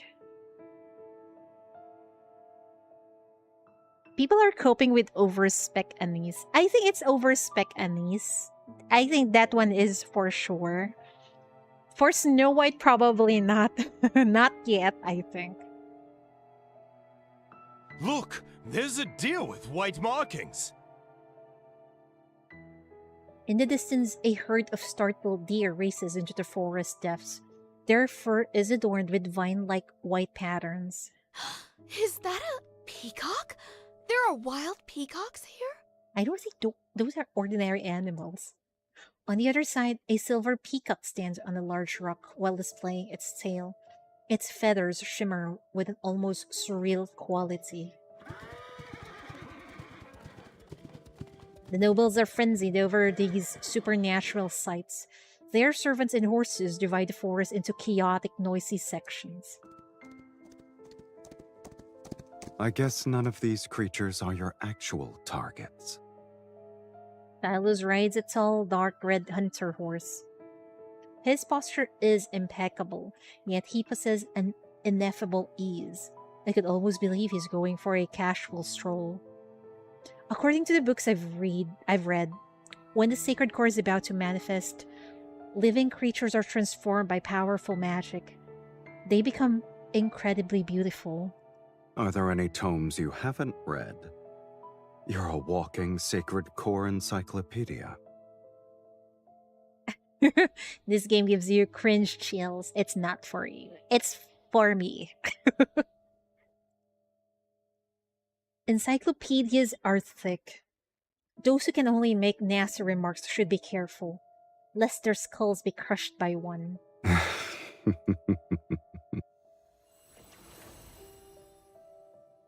An unusual magic force slowly reaches out from the depths of the forest.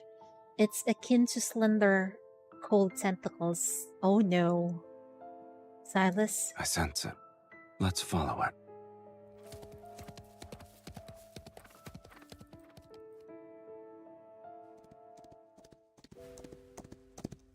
We avoid the groups and track the magical force into the dense forest. The blood-red mist thickens, and a streak of disturbing white flashes. It's a white crow. Its feathers as pure as snow. A rose vine crawls out from its back. A white crow? Isn't this... What if this is... I forgot the name of Silas's pet crow. Is this where we first found it? A semi-transparent bud grows on the vine, and thin streams of blood are flowing within it. It's a magical creature.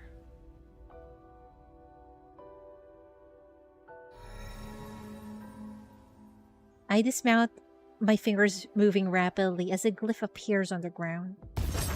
The glyph wraps itself around it, akin to chain. It's about to tighten and trap the white crow. A dozen blurry figures appear in the mist. They transform it into a sharp spike and unleash a barrage of attacks. It's not yours! Before I can dodge, Sylus is already in front of me. He twirls his staff to block the spikes. You'll be unable to obtain anything with this speed. Sylus, these are illusions. I already knew that. The real spellcaster is hiding amongst them. Attack with me. I swing my staff with him. Crystals expand into a glyph and pierce the illusions in the mist. These people severely underestimated the connection between a husband and wife. What do you say, my lady? I suppose you refuse to miss any chance to flaunt our relationship count. We trade barbs as usual, yet our rapport in battle flows more smoothly than ever. I wish that was animated.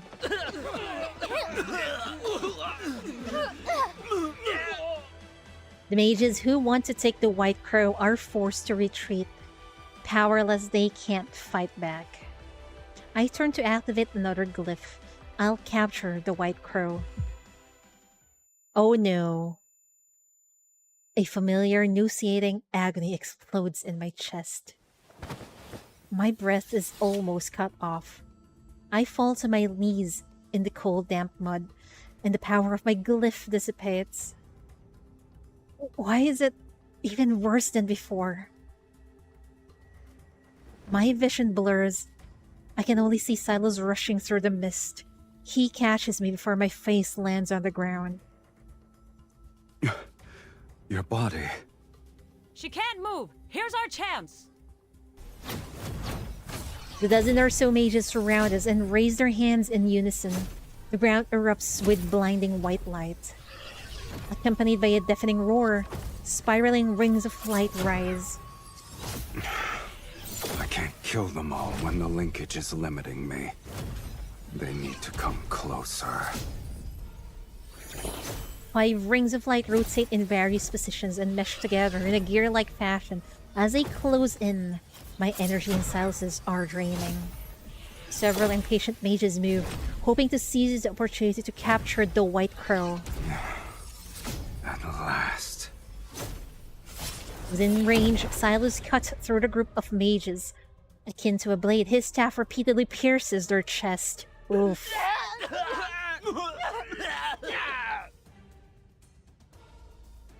You want to drain my energy? Pay for it with your blood. fiend! It's a fiend who drinks blood! Nobles drawn in by the commotion hide, keeping their distance. Their faces turn ashen as they witness Sylus furiously drinking the mage's blood. The spiral glyph continues to move, and my energy is almost gone. The excruciating pain shatters my body into countless pieces. Sylus. He returns to my side, his eyes flashing with a savage intensity, yet they brim with a certain determination. He raises his wrist and pierces his skin with his fangs. Bright red blood winds down his arm. Drink. I feel a fear in the depths of my subconscious and use my last ounce of strength to shake my head. You don't have a choice. He grabs my jaw and presses his wrist against my mouth. When my tongue touches his skin, his blood reminds me of burning embers. It explodes inside me and churns my veins. My heartbeat is all I can hear as it accompanied by a sharp burning pain, yet it's quickly dispelling the weakness and oppressive sensation in my body. The mist around us suddenly churns and swirls as if countless hidden eyes are opening within. A gear-like glyph is silent, its light dissolving into the mist. Lean on me. We'll leave this place.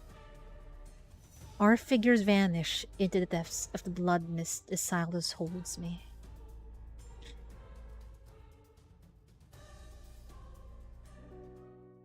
Wow, it feels like MC is actually dying, bro.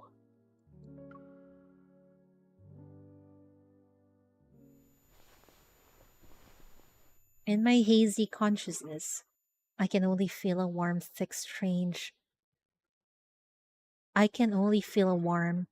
thick, strange yet intoxicating liquid between my lips. My throat tightens as I greedily drink it. I'm savoring the sweetest poison drawn from the darkness itself. A little more. Breathe. You're doing well. I slowly open my eyes, and my vision is only filled with a dark crimson hue. Blood? I realize my tongue is lapping Sylus's wrist, his blood slowly trickling down from the corner of my lips. I quickly move back and sit up, only to discover that I'm lying in a stone coffin. It's adorned with intricate carvings. Welcome home, Countess. What? Welcome home inside a coffin? Where am I? My home doesn't have anything like this. I look around. This place resembles an underground vault with walls made of dark stone. Candlelight casts shadows that stretch into monstrous shapes. Of course. This is my home. I could use another descriptor. Welcome to the underworld, Miss Mage. What? The underworld? How could a human possibly enter this place? They would have to drink my blood. The metallic taste of blood lingers in my mouth, but I'm not repulsed by it. How strange. The suffocating feeling from before had subsided without me noticing. But the pain inside my body still reminds me of everything that happened. The white crow. The clues to the sacred core must be on it. I force myself to climb out of the stone coffin. But when my feet touches the ground, I collapse from excruciating agony.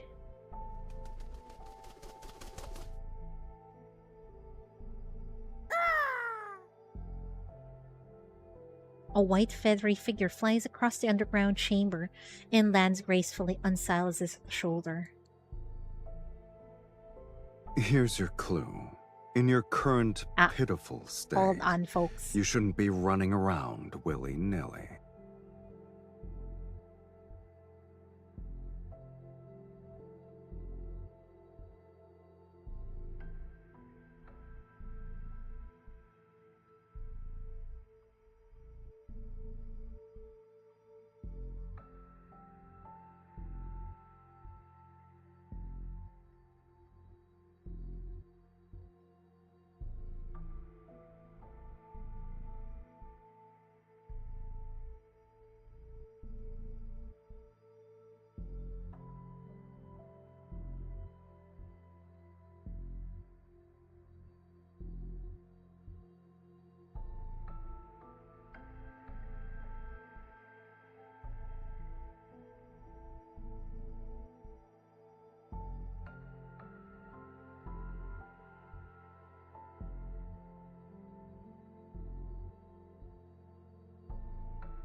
I'm back.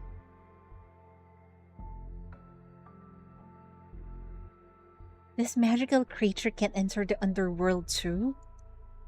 Since it was prey that caught your interest, my lady, I naturally couldn't let it escape.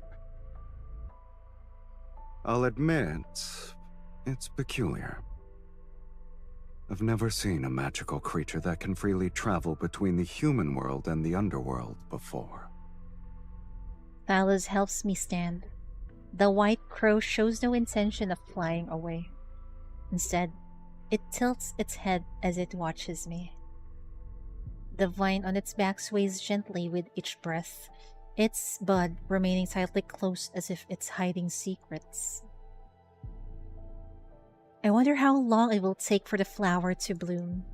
When it happens, what you're looking for might reveal itself.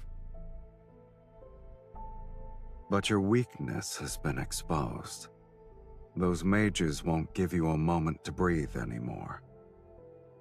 If you leave now, you'll be walking into death's sweet embrace.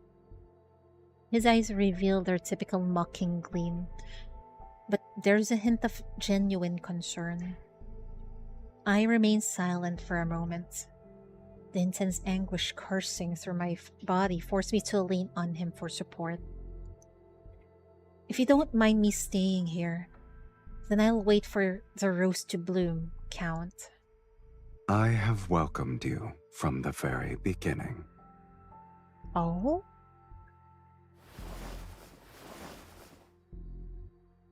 Suddenly he picks me up, carrying me. He climbs the stairs.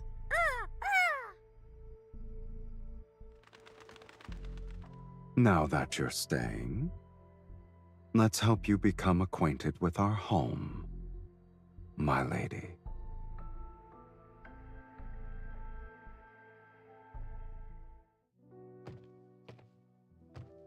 Wait, why does this place look familiar?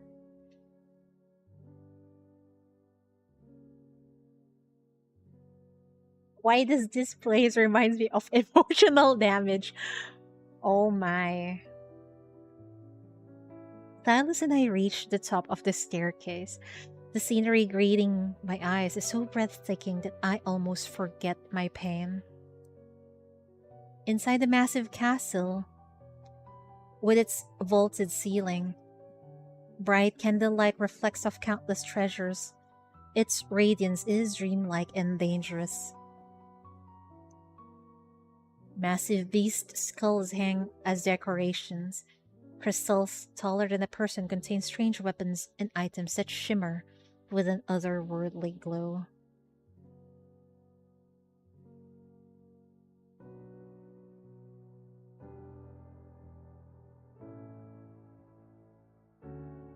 Is this how you live in the underworld? No wonder you hate being summoned. They're nothing more than trophies. Opponents I've defeated here, mages who tried to summon me only to die. I always keep one item from each of them as a souvenir.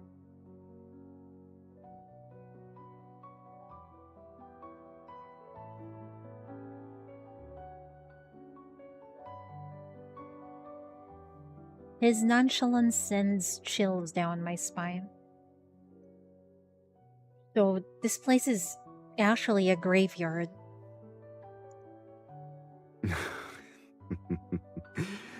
Your sense of humor never fails to delight me. Even if this is a graveyard, it's been deathly quiet for a long time. I've run out of rivals in the underworld. There are no fiends who dare to challenge me. And I can count the mages who survived long enough to complete the summoning ritual on one hand in the past century. So, I'm bored. I'm also a mage who summoned you.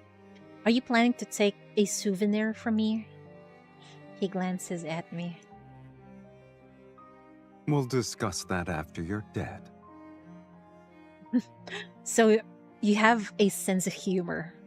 It's a pity that the underworld and the human world lack individuals like you who appreciate it. It seems my sense of humor is destined to only entertain you. As he carries me around to brag about his keepsakes with great enthusiasm, I catch a glimpse of something within the castle. Is that a pipe organ?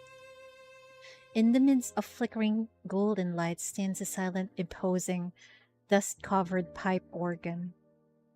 Its wooden casing has lost its luster, as if it's been forgotten in the depths of time. Can you play it? Oh my god. It's reminding me of the Requiem from the Dragon Sylus myth, man. He places me on the bench, and I press a few keys.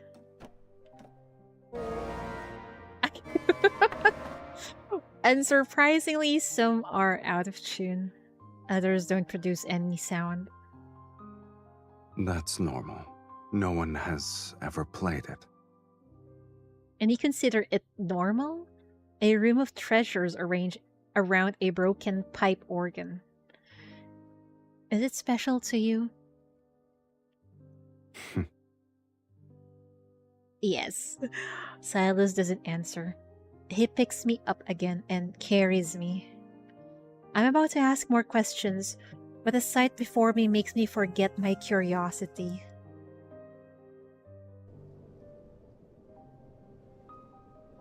On the balcony, the wind is as cold as knife's edge. The underworld's sky doesn't resemble daytime or nighttime. It remains an unchanging gray. The world before me is distorted and fragmented. Buildings of various architectural styles are present as far as the eye can see. It's as if they've been violently pieced together. In the distance, a crimson barren mountain rises. Large rock chunk floats around its edges. Beyond that lies a motionless sea, akin to a glass sculpture. The waves are frozen as they break.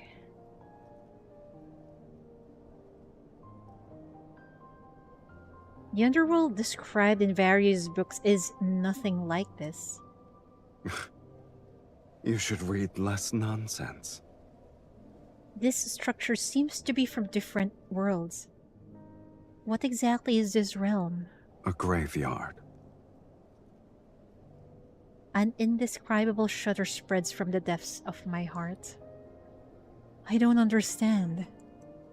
He slightly turns his head, his gaze passing me like the wind. You're not the only one who wants to rewrite fate. And there are other timelines with people such as yourself. He's talking about himself, I think. He's trying to save the MC countless of times, searching for her. It's been a long life, huh, Sylus? Have you ever wondered where those discarded fates go? In this place? Established cause and effect cannot vanish into thin air. A place must receive these fragments erased from various timelines. When enough fragments accumulate, they form ruins. The underworld is a fate's graveyard. It kind of resembles a bubble universe. In Honkai Impact terms, similar to a hunter searching for carrion above a graveyard, the white crow soars in the distant gray sky. I don't know if I'm stunned by Sylus's words or affected by the countless energy surrounding me. A ring noise floods my ears, and my limbs weaken. The magnetic field here is too chaotic. Your body isn't strong enough to stay outside for too long. Without saying another word, Sylus lifts me into his arms and carries me back. Black-red mist flows out to seal the door and windows behind us.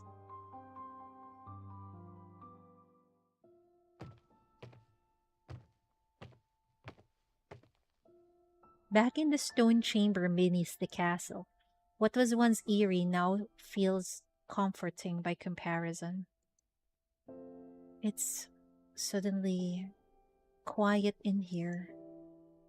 The stone chamber shields me from the chaos outside, and even my breathing becomes steady again. Only being quiet isn't enough. He places me back into the ornate stone coffin. Noticing my look of protest, he pats my hand to reassure me. You'll recover faster here. No wonder you use this stone coffin as a bed. However, humans need plenty of food to recover. We can't just rest. You only require blood now. There's no need for regular meals anymore. Oh, he turned MC into a fiend herself. Dauntless, I grab his hand. I've been eating human food for hundreds of years. I can't quit. Even if my body doesn't need it, I still need food to sustain my mind. Otherwise, I'll keep pestering you. How troublesome. Is he gonna cook for us? Oh, I hear rummaging. Then Sylus quickly returns with several pouches in his hands. You're fortunate. In the underworld, my abode is the only one where human food can still be found. I wonder who's the unfortunate mage you scavenged them from. This food isn't centuries old, is it? It's 100 years old. It's fresh compared to you. How dare you? I heard he's basically saying MC is old. There are traces of magical seals on the pouches. Mages typically use this method to preserve food for extended periods. But no mage expects their food to last 100 years. Are you going to eat it or not? I'll try. She's been here before. Really? But MC have forgotten. It seems like Silas already remembered, but MC still forgot. Silas's face shows disdain. Yet his movements are swift and efficient as he opens the pouches and lights a fire in the stone chamber to heat the food.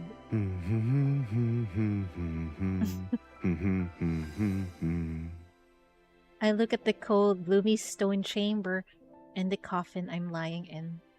Then my gaze lands on his busy, happy figure. Sylus, were you desolated when you were alone here? Of course not, I think. Oh dear, hold on.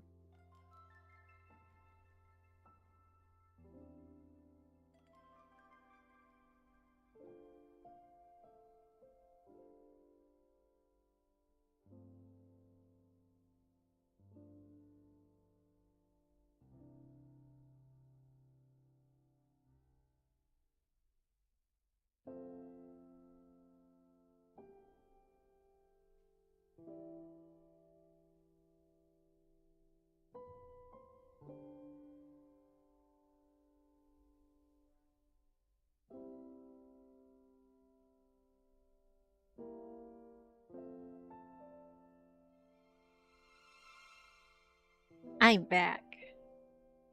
He pours the heated, sticky mass of food onto a metal plate and hands it to me. Doesn't sound appetizing, man. No. It's because I'm giving you this meal, so I can feast properly later. Oh, feast on the MC. Got it. Then I must be the first dish that makes you happy. A gourmet delicacy. You're confident about your status. I taste the steaming substance. Although I'm not actually hungry, its aroma still brings me comfort and helps me relax. This isn't my first time lying in a coffin. I was suffocating, and the people around me thought I had died. They hastily buried me in a coffin. Once enough time has passed, I woke up to find myself buried alive. Oh my god. I stare absently at the thick liquid on my plate, but my voice remains steadfast. I struggle to crawl out of the coffin. I bet that place still tells ghost stories about me. But this happened ages ago. After several eons, I doubt anyone remembers. Sylus listens quietly. Surprisingly, his mocking expression is nowhere to be seen. Is that why you wish to enter the sacred core? Yes. I lower my gaze. It's the first time I've told anyone my real reason for seeking the sacred core. My suffering stems from a curse. I lost my most crucial memories and only vaguely remember that because of this curse. Only a certain person can grant me a true death. He quietly observes me, as if he's looking at a reflection below a lake surface. You want to rewrite your fate, to escape eternal torment. Correct. Eternity for me is a nightmare I can never wake from. The flickering candlelight in the stone chamber casts a gentle glow on his face. It encourages me to ask the questions that has lingered in my heart for so long. Do you remember why you're here? That's one more thing we share. For better or worse.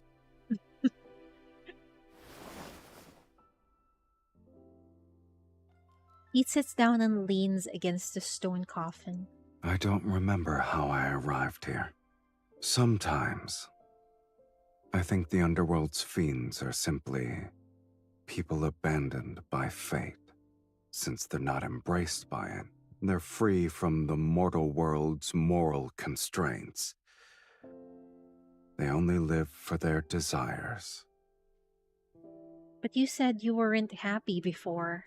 I suppose when I defeated a fiend, I'd momentarily feel the zenith of pleasure. That's why I spent most of my time becoming the ruler of the underworld. But pleasure has always been fleeting. After the rapture passes, all that remains is longer periods of emptiness. He speaks of his distant past in a detached tone. With time melting, bloodshed and brutality, only drifting ashes are left. I understand him, though there's no reason for it. Perhaps it's because I also experienced the passage of time. Maybe my life only has one sensation left. Or to put it simply, we're like kindred spirits. You must have traveled through many fragmented space-times before. Why did you stay at this castle? He glances at me. I think that's a confirmation. He stayed for you. His tone making it impossible to tell if he's being genuine. Must there be a reason? This might be the only place where I've seen a pipe organ. Is that so? It's the only object that feels familiar to me. My heart races for no apparent reason. An inexplicable thought appears in my mind. This castle doesn't have to be so deathly silent. After all, its owner isn't cold-hearted.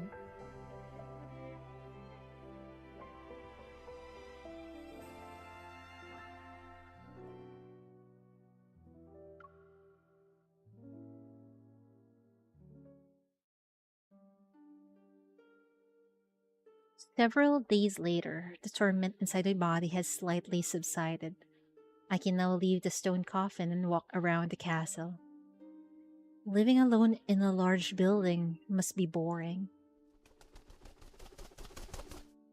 Grayish light pours through the castle's window as the white crow dives. It's carrying something in its beak. It lands on the railing beside me and opens its beak. A black flower gently rolls into my palm. Is this a rose? It has the shape of a rose, but I've never seen this color before. When did it bloom? I haven't seen the underworld's gardens yet. I grab Sylus's wrist. Should we follow it and take a look? You've barely recovered. And yet you've already forgotten what happens when outside energies affect you. I've been stuck here for days. Besides, you can protect me. This is an order. Are you certain your orders still work in my territory? Several wisps of black-red mist fairly swirl around me, as if to shield my body. In this place, I'll only abide by them once.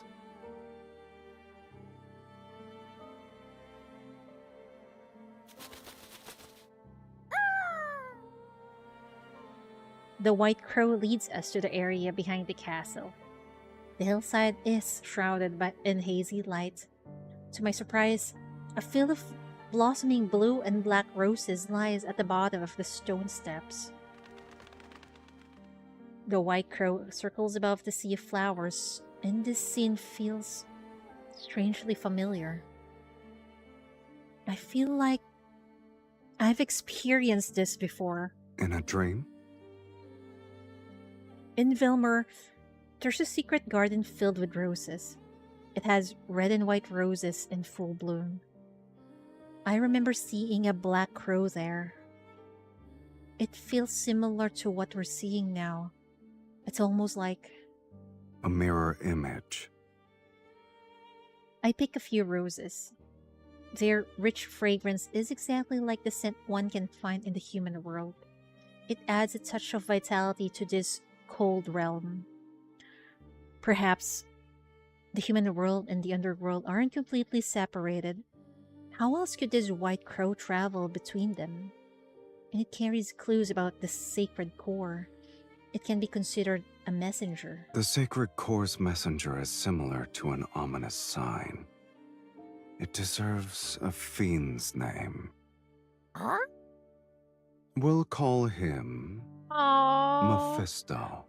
So Mephisto have existed since back then, but he's white before. What happened to him? He became mechanical.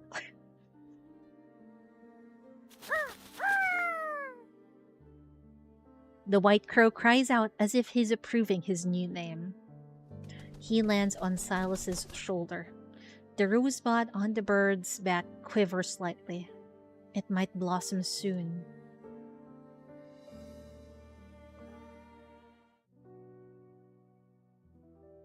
I gather blue and black roses and bring them back to the castle. I arrange them at the bottom of the stone coffin. You're bringing an invasive plant species into my territory. This stone coffin is cold, hard, and deathly gloomy. I doubt I'll ever get used to sleeping in it. I lie down in the coffin.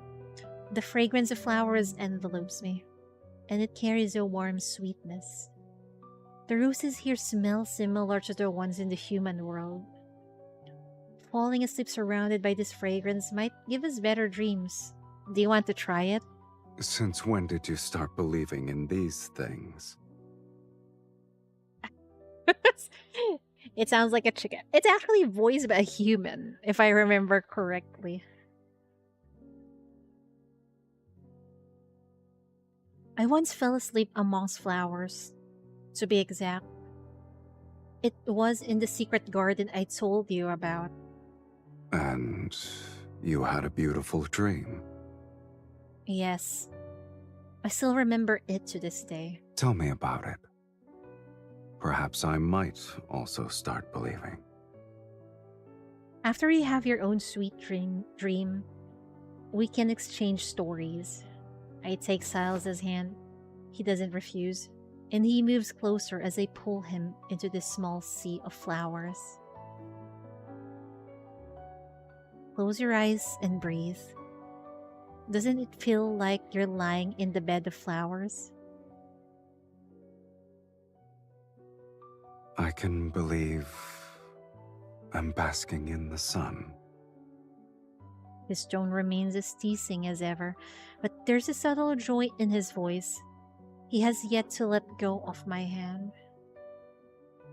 I close my eyes and sense the floral fragrance intensify in the darkness. I become more aware of his warmth that I'm holding. Sylus, when we return to Vilmur, I'll take you to that secret garden and show you those roses. All right. Holding hands, we sleep while surrounded by the fragrance of roses.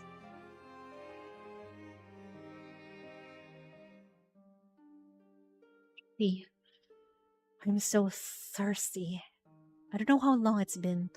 My body is overwhelmed by an intense, unexpected desire. Dizziness, a parched throat, an emptiness in my chest. This isn't the suffocation heralding an approaching death. It's an uncontrollable hunger. I am subconsciously drawn to the presence beside me. I don't want the scent of flowers, but this intense burning essence. No. I can't help but move closer to the source. Seemingly in a deep slumber, Silas's eyes are closed. I lower my head toward his chest and inhale his scent. His heartbeat awakens a deeper carnal craving within me. Oh boy.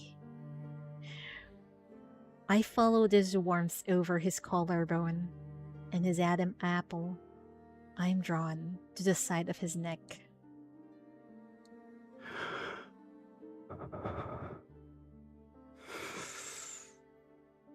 The essence is more evident. Its warmth pulsating against the tip of my nose and lips. I want Sylus.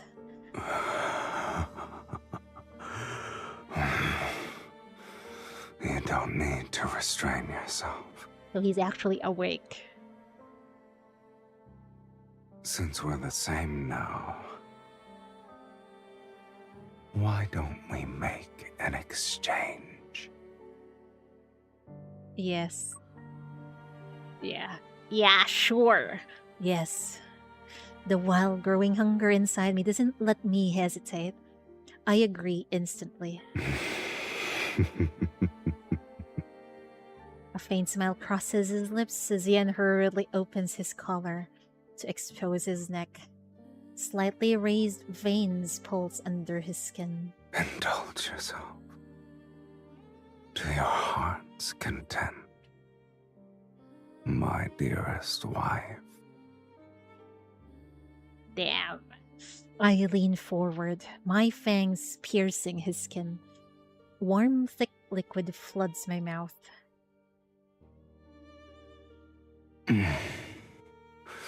Damn, he's blushing. Good lord. The taste in my mouth is rich, cloying. It carries an intoxicating power that makes you dizzy. I feel as though I'm drinking the night's darkness that's been brought to a boil.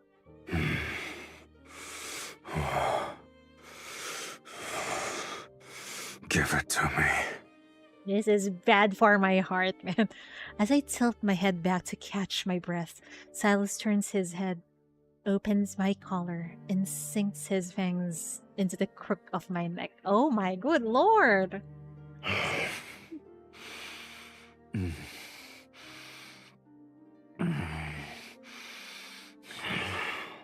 That is so hot of them.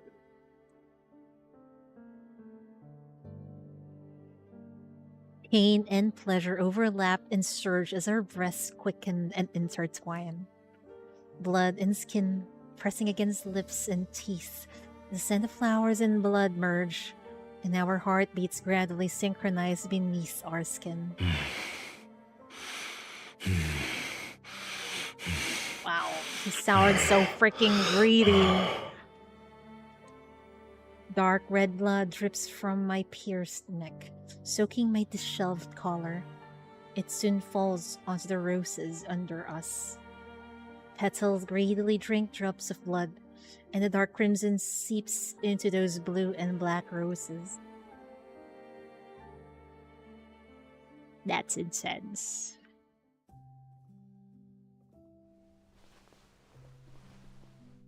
Ah, they could have used a crow. If I remember correctly, I read somewhere that um, Mephisto was actually voiced by a human, not a crow, sadly.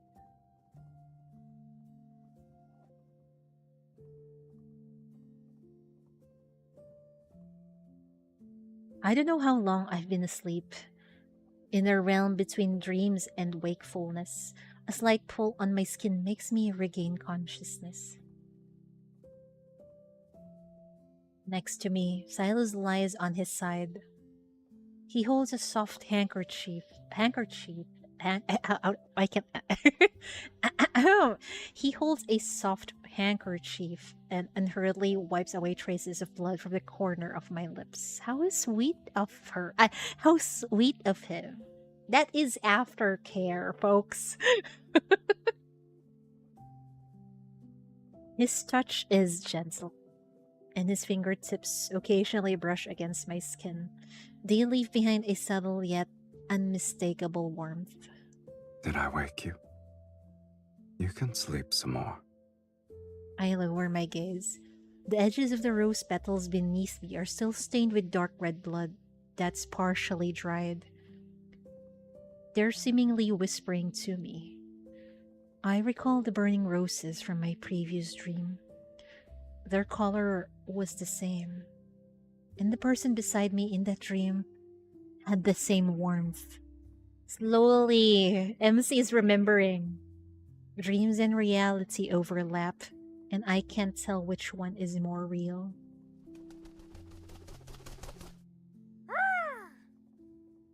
Mephisto perches on the edge of the stone coffin. The rosebud on his back so large that it's starting to unfurl. We should be able to return soon. Indeed. Silas's answer betrays no emotions, and my heart, which should be rejoicing, isn't as thrilled as I expected. Yeah, we're gonna miss the tranquil moments in the underground. It's like a calm before a storm, man. I'm afraid for what's to come. I'm one step closer to entering the sacred core. I should be happy. My gaze remains captivated by the hand still wiping away blood.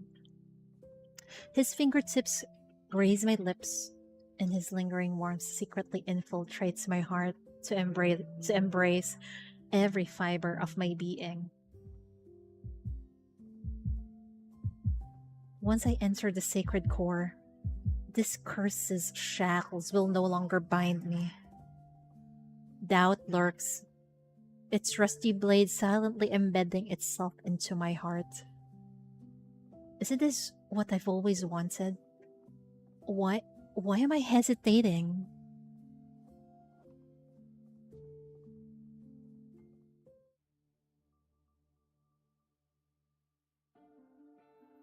The rose on Mephisto's back blooms more beautiful with each passing day, unfurling one layer at a time.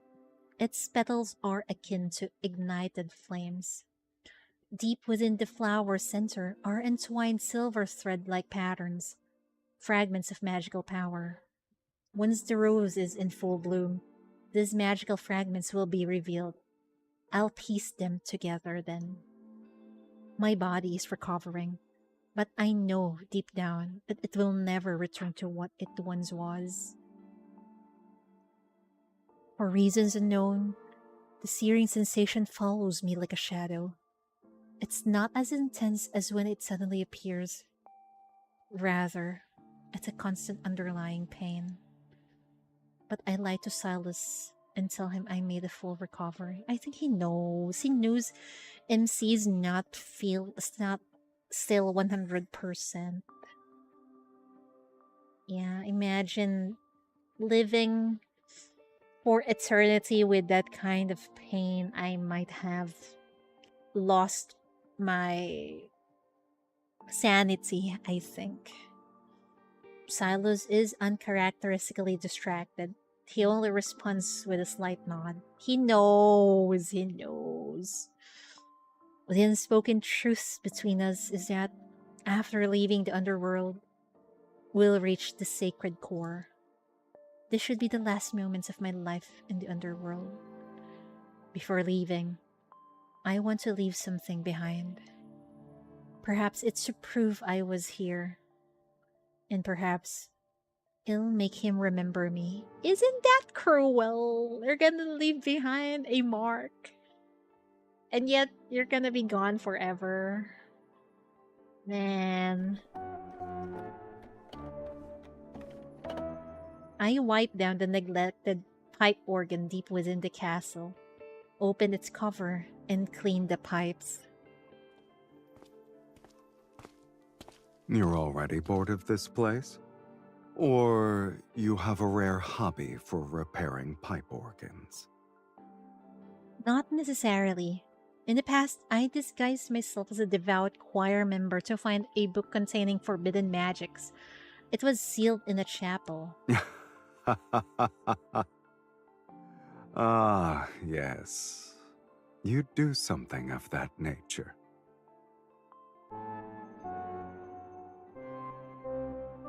I adjust the pitch of each note until the organ sound normal again. I stayed there for a long time and learned tuning and repair techniques. I never thought I'd get to use them here. I think it's tuned. Do you want to try playing it? Why don't you do that? The only piece I learned back then were all monotonous and boring.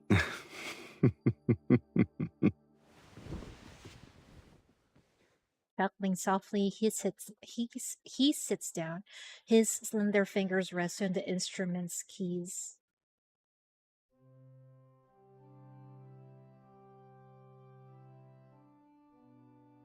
The melody flowing from his fingers reminds me of warmth submerged in water. I'm drawn into the depths of my memories. My heart stirs, and I can't tell if it's because of the melody or the person playing it. Where did you learn to play this piece? I don't remember. It seems like I was born with it. It's from their past lives.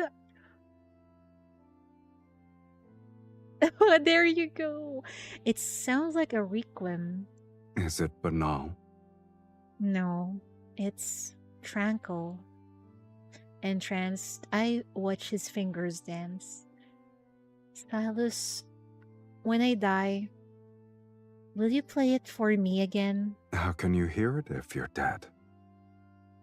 I'll hear it. He doesn't say anything and continues playing. The ancient castle's vast corridors and walls reflect the music back again and again, as if they're trying to crystallize this moment in time. This is our last night in the underworld. It was MC who used to play that music to Sylus from before, right? That night, the White Crow is perched on the castle window. A blood-red rose blooms along the vine on his back. The delicate lines on the petals converge into a silvery white spiral at the flower's center. It resembles a dissected nebula. I lean in. Deep within the spiral lies an illusory mirror, which rotates like a kaleidoscope. I see an abandoned courtyard with no distinctive features. There's only a broken stone bust standing alone amongst overgrown weeds. At the end, a narrow path stretches into the distance. Blooming roses line it. The flower's shadow guide my gaze toward the depth of the mist. Something is waiting for me. Something or someone is waiting for you. Oh boy.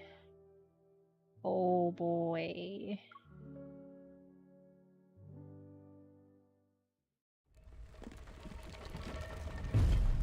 After leaving the underworld and returning to Velmer, we find the estate completely abandoned. All the dazzling treasures have vanished. Even the modest silverware is gone.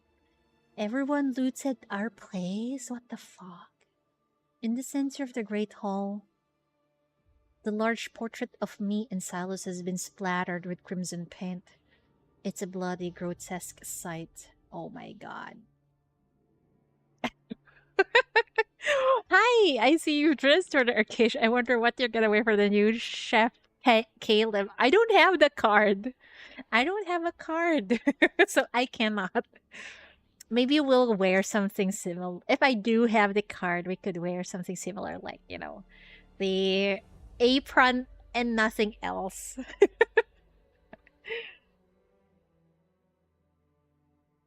Our faces have been erased, and only crimson words are smeared on them. Fiend and evil mage. It's the same Many as nobles at the royal hunting grounds witnessed me kill the mages. They also watched you drink my blood before we vanished. Damn, it's similar to the what happened in the Dragon Sylus card. Everyone brands them as evil. Man, even here. The mages who were fortunate enough to survive embellished their stories. They painted us as fiends wearing human skin. This is the price for summoning Sylus. And I let out a scornful laugh and waved my hand to destroy the exorcism glyph on the painting. People in this world are terrified of death. My immortal existence is inherently evil to them. You have no attachment to this world? No, fuck this world. Do you have any attachments to the underworld? Sylus gazes at me thoughtfully. No. I glance at the full-length mirror on one side of the room. There's no reflection in it.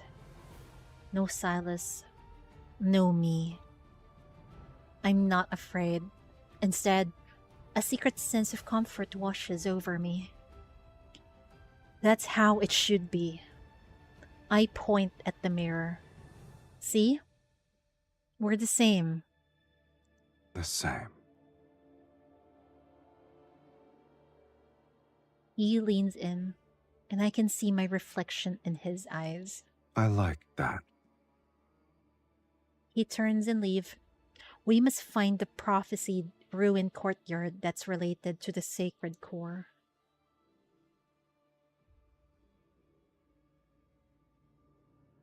We search Velmer for an abandoned courtyard containing a bust. Mages block our path. They shout nonsense about justice and retribution while waving their staves, however their eyes reveal their true greed. Justice's cloak is the perfect disguise for desire. True. In merely a few days, news of a fiend and an evil mage returning from the dead spread like a plague. Mages create rumors that we seek the sacred core to overthrow the world order and unleash fiends upon Philos. More mages rush to Velmer and use vanquishing evil as a pretense as they compete for the chance to enter the sacred core. Our search for the desolate courtyard amongst ruins continues. These people must find a common enemy to justify what they're doing. Man, the night deepens.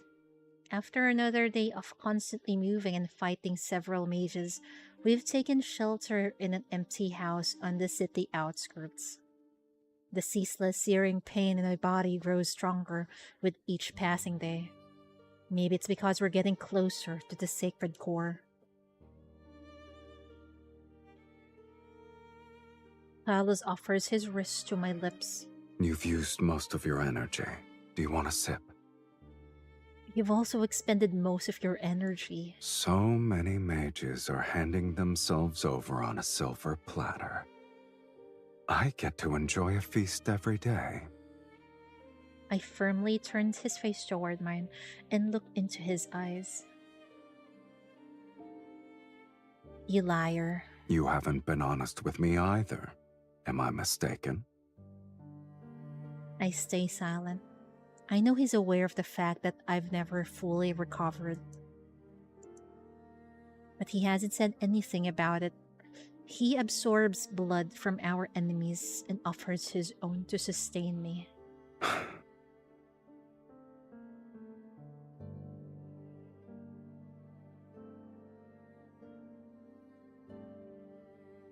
He sighs before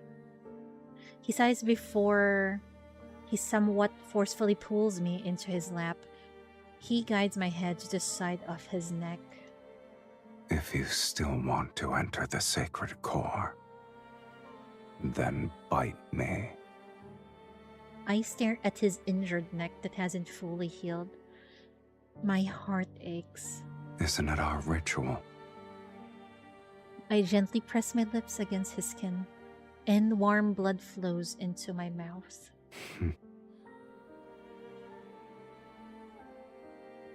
Moonlight veiled in the blood mist shines through the window. It illuminates his gaze, and those unfathomable depths could swallow me whole. It was only a glimmer, yet it feels like 1,000 years have passed. A thought begins to expand. It's akin to a sponge absorbing water.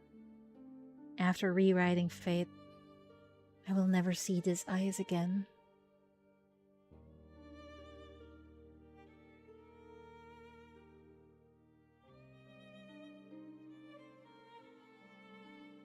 Idri slowly falls asleep in Sylus's arms. But even in her slumber, pain is merciless. He frowns, and her breathing is rapid, as if an invisible hand is squeezing her heart. Subconsciously, she grasps his fingers before reluctantly releasing them. Sylus pauses, then he holds her hand again. Their wrists touch, and the chain binding them flickers with every breath. Somehow, he no longer resents the linkage he wanted to rid himself of. In fact, he wishes it could bind them more tightly together. Oh.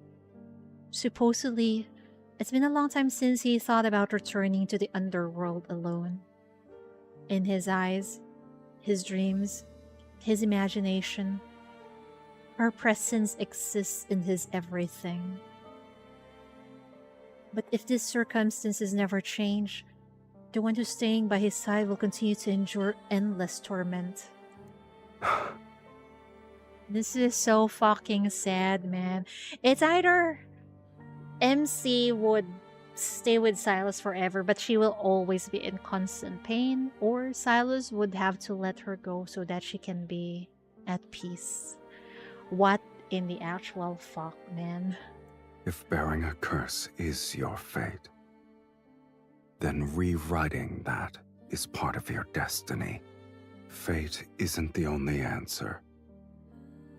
After all, I never believed in it. If fate demands your suffering, then I will destroy it. Damn. What a line. No matter the cost. This shall be the price I pay.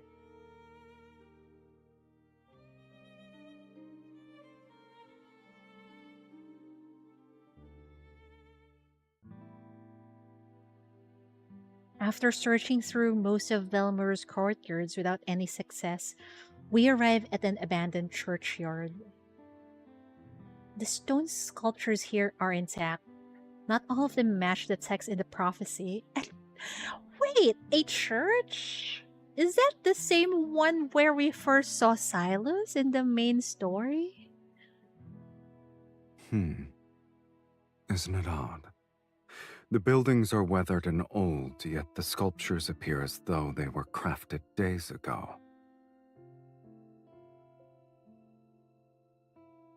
An illusion?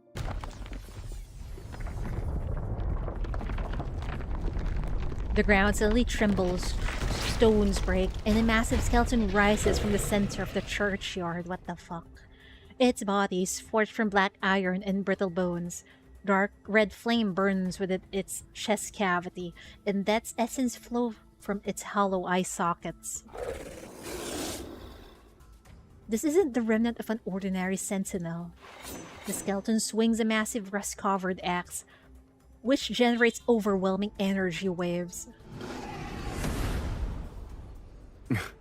Regardless of what it is, the fact that a trap was set means we're close to the answer.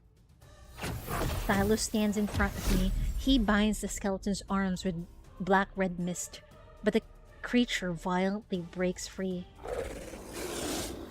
Oh, it's not a weakling. He thrusts his staff into the skeleton's chest. I seize the opportunity to cast a spell as I press my hands on the ground. Glyphs appear and spread out from under the skeleton. It's bound in place. Now! Sylus' staff pierces the skeleton's chest. Flames surge, but the beast doesn't fall. Brittle bones scatter only to reassemble, larger than before. The creature stands once more. The giant axe sweeps across the ground. The giant axe sweeps across the ground and sends stone fragments flying. The attack makes me slam against the base of the stone statue. Blood trickles down from the corner of my mouth. Oh. Get behind me. Sylus spreads his wings and flies in front of me. He takes the second strike as his shoulder becomes a bloody mess. Oh my god. I clench my teeth and channel my energy into the staff. I draw another glyph. Glyphs spread out and engulf the skeleton. Sylus and I grip the staff together and forcefully drive it through the creature's skull. Flames burst from its eye sockets as its massive body crashes to the ground. That kind of reminds me of their burst animation. In the subsequent silence, only our labored breathing remains. Wow, Sylus looks so good battered. I fall to my knees, my palms covered in blood. I gasp for air as the searing pain inside my body intensifies. Sylus folds his wings and drags his injured body over to me. He supports me as I stand. What a shame. We almost died. Yes, we barely avoided that opportunity. In spite of our pain, we weakly smile at each other. Amongst the broken stones, a half-destroyed statue emerges. It matches the one in the prophecy. At the end of where the statue points, a narrow path lies hidden in the mist, the blooming red roses lining it. I've seen it in paintings and in my dreams. This is the entrance to the sacred core. The goal that I've chased for hundreds of years is right before my eyes. I'm momentarily stunned. This isn't a dream, yes? Sylus stares at the misty path that leads into the unknown. His expression darkens. Since this is what you want, Let's continue. I extend my hand toward him. Silent, he looks at it, then he takes it. Hand in hand, we step onto the rose-covered path and venture deeper.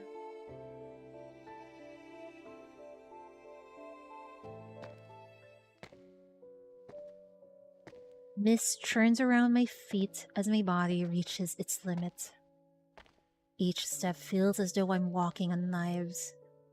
It's as if my body has been torn to shreds, yet my flesh and bones are forcibly held together. But I'm almost at the end. At the end of this path, I can use the sacred core to rewrite my fate. Then, the pain will be over. The linkage between Sylus and me shall end as well. I look at our clasped hands.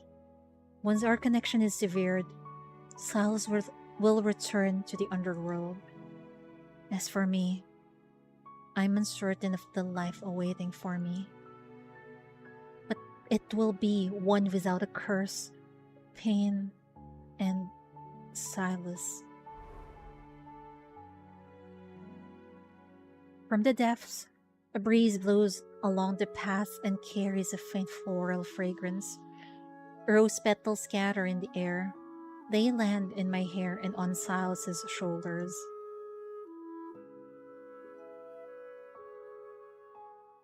My gaze shifts from our clasped hands to his face. I realize he's looking at me. What is it? The entrance is beyond the mist. I know. I stop in my tracks. Is MC suddenly hesitating, man? Once I enter it, we might... You're eager to bid farewell. Once I enter it, we might not have the chance to say goodbye. I want to do it properly. It's similar to a proper acknowledgement. You don't want me to see the sacred core? All right then. I wasn't even the slightest bit interested. His tone carries its usual sarcasm, but there's no trace of amusement in his eyes. Should I offer my blessings for your inevitable death? I wish that you'll be free from curses and live an ordinary life without any sort of suffering. Or should I wish for us to never meet again? Don't say that. Kiss? Oh my god. Okay, kiss. I take a step, pull his arm, and stand on my tiptoes to kiss his lips. That seems to be a bittersweet kiss, man. Our lips have left wounds on each other's bodies, and we've felt each other's warmth and blood. But this kiss is different. I still want to leave something behind in Silas's life, even if it's a mere moment. I should let him forget me just as I would forget him. But why do I selfishly want him to remember? Let's sever our linkage. The path ahead is one I must walk alone. Without waiting for his response, I silently recite the spell. The linkage at my wrist begins to glow. With a lingering, gentle vibration, it stretches like a silk thread being pulled apart. The thread of light breaks, its fragments turning into tiny motes of light and float away with the wind. They disappear into the mist. This is what you consider a proper farewell. Sylus, you're free now. As I say these words, I feel an unfamiliar emptiness around my wrist. The emotions welling up inside me. Is it reluctance? It won't be long before I'm forgotten. But what makes you think I'll forget you? Of course you'll forget me. It's a lie. He stares at me as if he's already seen right through it, yet he doesn't try to interrupt me. You can rule the underworld again. You'll live forever. I'm nothing more than a fleeting moment. Another lie. You're speaking as if you know what I desire. I hope it's what you want. You gave me another order. In the future, when you play that melody again in your castle, there's so many death flags, man. If I'm truly dead by then, my soul will still hear it. He takes my hand, his fingers caressing my slightly trembling palm. Is this the final testament you want to give me? Why not? You'll always abide by my orders. With countless unspoken feelings buried in my heart, I look at Sylus and force myself to smile. Farewell, Sylus.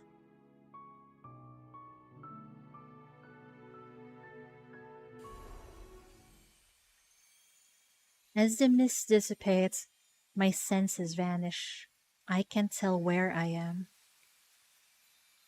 When I open my eyes again, I find myself in an incredible otherworldly place.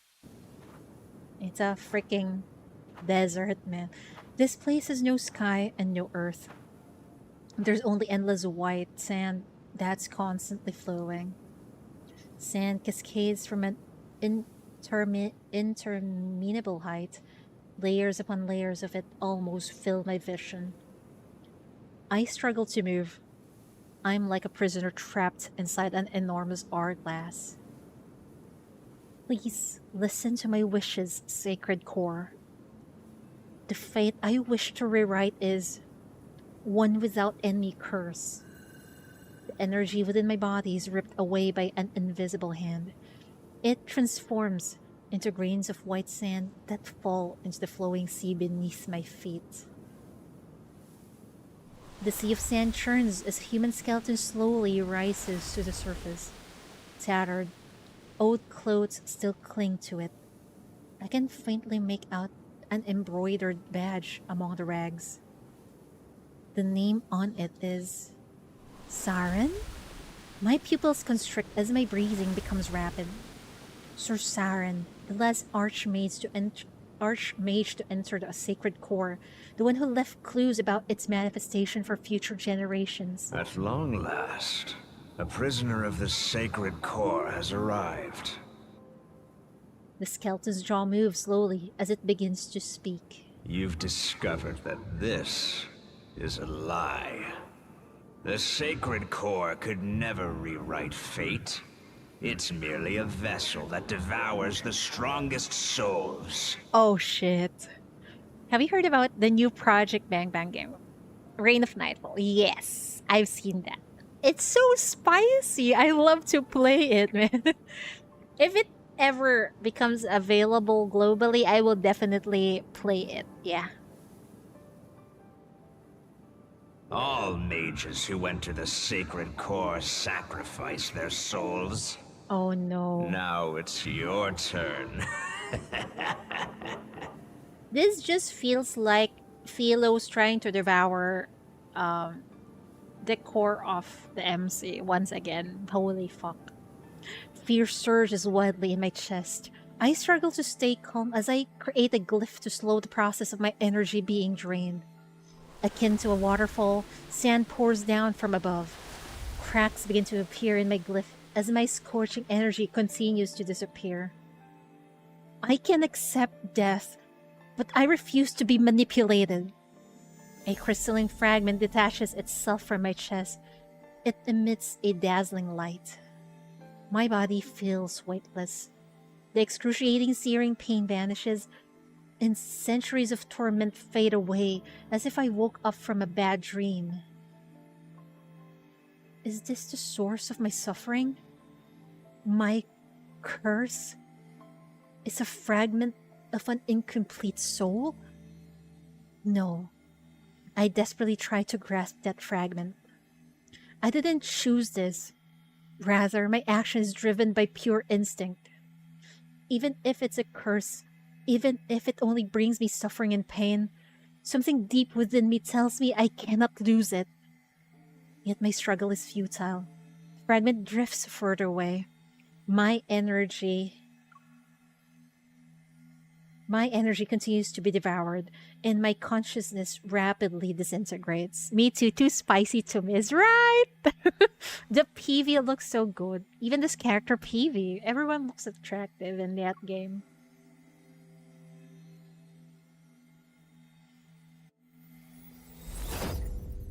As darkness closes in around me, a familiar light begins to spread from my wrist.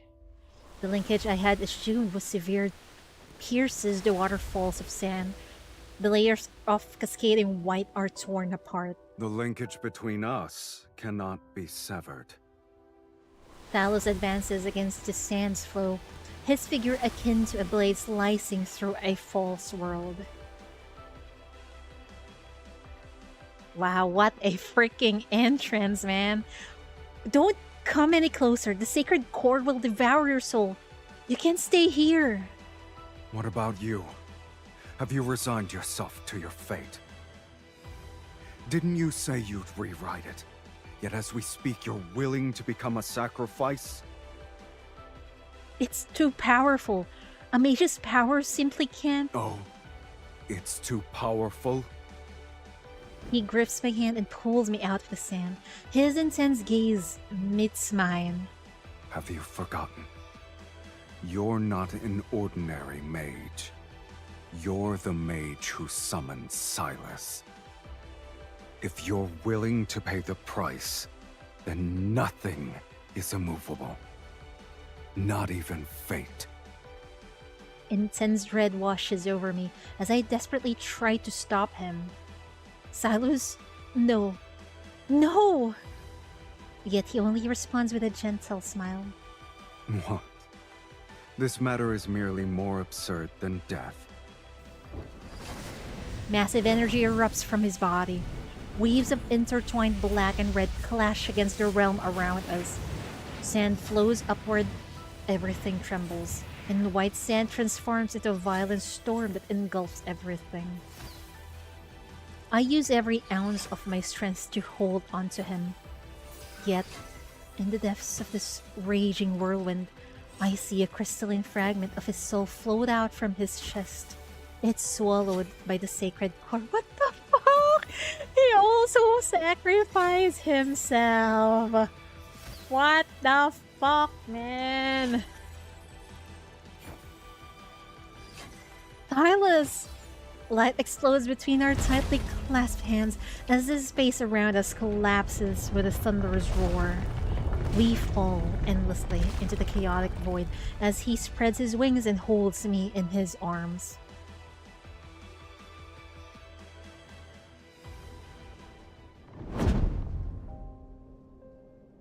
The world keels away and vanishes behind us. Silence returns. But I think the sacred core managed to absorb both of their cores, man. Silas's breathing is erratic. His face is deathly pale, and his body feels unnaturally cold as he holds me. Without your energy, you won't be able to return to the underworld. I never intended to go back. I caress his cheek. He lowers his gaze as a wary smile appears on his face. Sylus, we had identical soul fragments, and we lost them. On two shells that lost their souls still the same. I stare at him until tears blur my vision. The pain within my body has vanished. The curse of immortality has been lifted. For the first time, I've truly become an ordinary human. My flesh, soul, and life are as fragile as immortals, yet they're just as real. Why are you crying? Alice, you wrote my fate this time. If our fates were different, how can we truly be the same? But you paid the price for sacrificing every path that would let you return. You'll never be as powerful as you once were. You've chosen the most difficult future for yourself. I have no regrets. Man. Such dedication. He crosses his arms around and observes me for what feels like an eternity.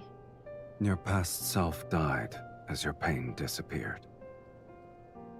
Starting from this day, everything that happens will be our shared fate. All the places we'll visit, the sights we'll see, the enemies we'll face, and we'll spend the rest of our lives together. are you afraid?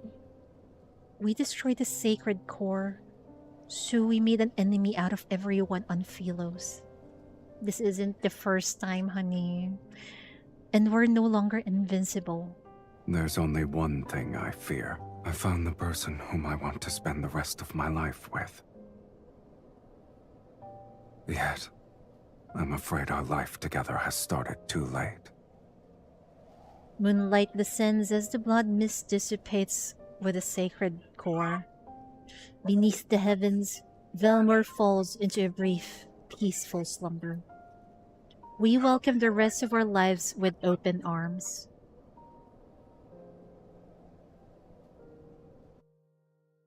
We welcome the rest of our lives with open arms. What's left of it? How many years, man?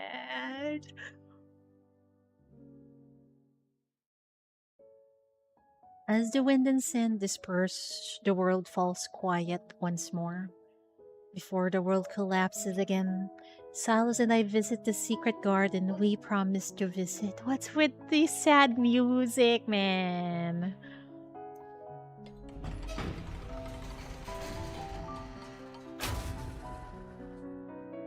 As we push open the ivory covered iron gate, roses bloom in the morning mist. I had this place built a long time ago, during the era of my maternal grandmother, to be exact. Time dragged on endlessly back then, and the world around me collapsed too quickly. I wanted something I could watch. It had to change slowly, like a flourishing garden. But you didn't stay. I learned magic, discovered the sacred core, and became aware of your existence. I looked up at Sylus. Then we promised to visit this place. I wanted to show you many, many roses.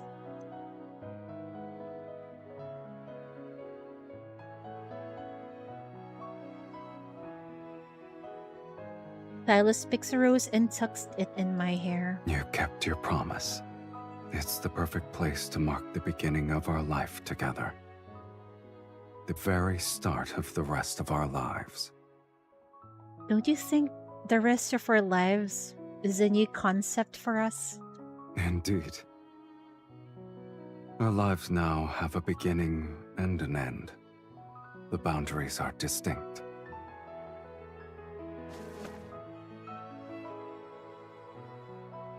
He guides me to sit amongst the flowers. As the wind blows, a floral fragrance envelops us.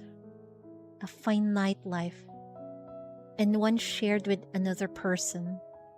I never imagined such a thing before. I imagine we'll travel to many places, mostly remote ones where a few people visit. And we'll renovate an abandoned fortress and turn it into a temporary home. Not another fortress. I'll be unable to resist buying strange, unusual magical texts from old bookstalls. Then I'll pick up some yellowed sheet music while we're there. We'll find a place with a pipe organ so I can listen to you play. What will you do? Are you going to sit there and listen? I could sing. When the weather is warmer, I want to find a ship and go out to sea. Then we'll need to buy one that's sturdy enough to sail to the ends of the planet. I don't care where we go. I only want to sit with you on the mast and watch the moon rise. You think we'll argue? Haven't we argued enough already? But in the future, our arguments won't be about the sacred core anymore. Maybe our reason shall be simpler. So simple, in fact, that they'll be about a dish's seasoning. Oh. But our arguments will always end quickly because I'll prioritize your happiness. It reminds me of the other Sylus cards, man. You sound confident. Tell me more. For example, I could make you a wooden bird that caws. Wooden bird. Well, Sylus was able to make a robot bird. Will you name it Mephisto? If that's what you want. Maybe we'll come back to Vilmore every now and then. We'll visit the garden and see the roses bloom in another year. Perhaps we'll be old when we return. That would be nice. I rest my head on his shoulder. That means we truly have spent a long time together. It could be considered one way to rewrite fate. We only need to choose each other to rewrite fate. It's a simple matter. We continue to imagine. Our future together becomes lighter, richer with every detailed daydream. It's like the rose petals brushing between our palms as they sway in the breeze. Their scent and touch gradually lull me into a sweet dream. Everything is peaceful and gentle before the world's collapse. What a fucking fate, man.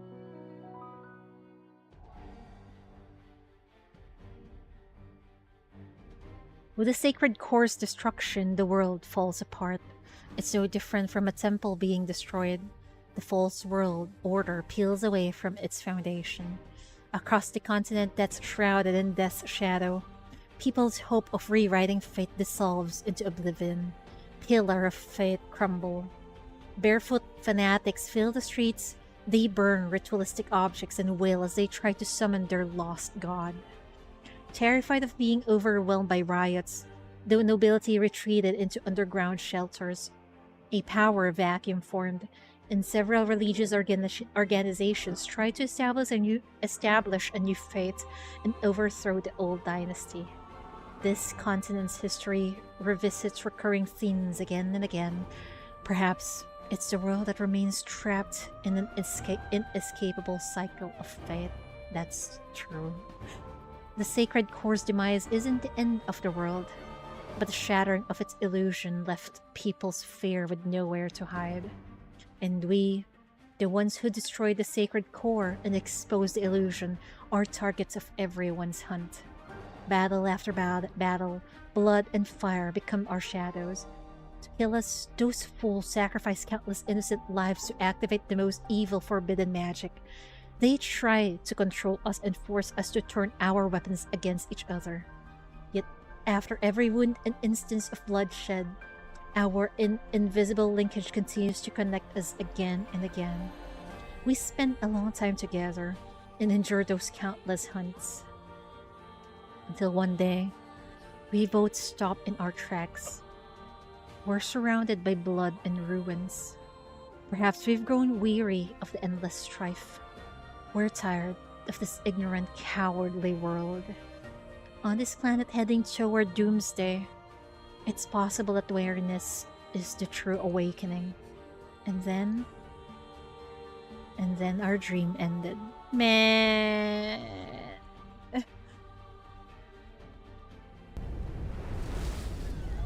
Why does it always have to end tragically for them?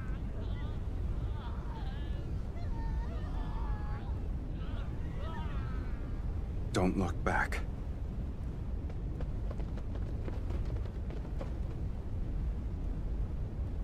roses bloom again.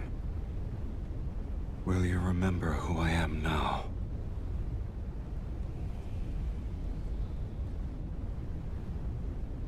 So long as our souls remain unchanged, we'll surely... Intermittent gusts reach my ears. The air is tinged with a metallic smell of rust scorched by flames. In the distance, there's a deep rumbling. Perhaps it's the lingering aftermath of endless battles, or the approaching legion. Are you awake? Night has fallen. Moonlight bathes the abandoned garden as charred rose petals drift away in the wind. Sylus sits next to me. Blood from his wounded shoulder congeals into a dark crimson in the night. Was I asleep for a long time? Some time has passed, yes. However, those people haven't found this place yet. I didn't want to wake you. Were you dreaming? Yes. I dreamed about matters from long ago, starting from when our paths first became linked. No wonder you wouldn't wake up. He relaxes and pulls me into his embrace. Looking back, it has been a long time. I also dreamed about the future we once imagined. Finding a temporary home, hunting for old sheet music, going out to sea, making a wooden bird named Mephisto. You remembered everything. It's easier to remember matters that actually happened. I savor the warmth pressed against my back. The sound of pursuers closing in become clearer in the distance. But we're used to it. Every dream we managed to fulfill was intertwined with endless battles and desperate escapes. The world made us its enemy, yet we only held onto the fragments that gave us warmth. You're correct.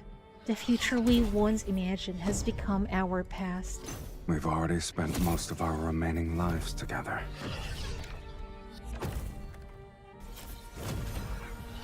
The fiend and evil mage have nowhere to run.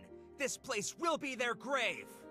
Once we kill them, this sacred core will manifest again. Oh, they're Sylus stupid. will be ushered into the divine light. May the divine light bless Sylus! May the divine light Man, They're beyond redemption. they do. The Legion of Mages Deva symbol is larger this time. Are you scared? I was thinking, if all we have left in the remainder of our lives are these memories. Sylus turns to face me, his gaze piercing my innermost thoughts. If that's not what you want, then we'll live our lives differently. Is this another instance of us rewriting fate? You know very well I don't believe in fate. I only believe in decisions. I smile and offer my wrist to him. An agreement like this needs a proper acknowledgement. I agree. He lowers his head and bites my wrist. I take his other hand and bite his wrist in return. We drink each other's blood. We've done it countless times before. The ritual is complete. Are you ready to partake in the final feast, my dearest wife? Massive wings unfurl behind him as he hovers beneath the blood-red moon. I tap my staff on the ground to create a glyph of death. The encircling army surge from the mist. Flames and lightning rain down. The earth trembles from the incantations. Ruins on the brink of collapse sway, and the darkness is torn asunder. I could almost believe Doomsday has arrived. And so, we march toward our Doomsday, as if we're welcoming a celebration that has descended solely for us. Man.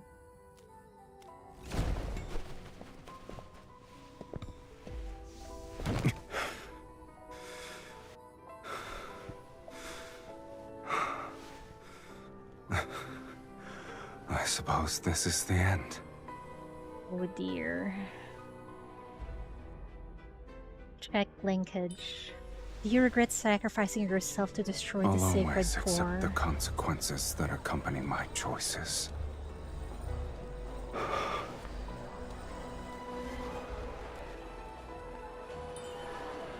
Even though you can't return to the underworld and you end up in this situation with me? What about you? Do you regret rewriting your fate so you could live as a mortal? Cover his ears. Of course not, so don't listen to them. All right then.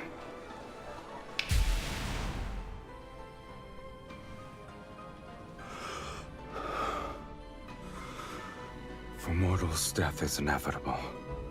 And although we could never share the same beginning, I believe, at the very least, we can share our deaths. Stop him. Wait, when you're born, did anyone bless you? Just so you're aware, no one wanted me in Sylus. Yet it's you who awakened me, the person who blesses me. It must be you.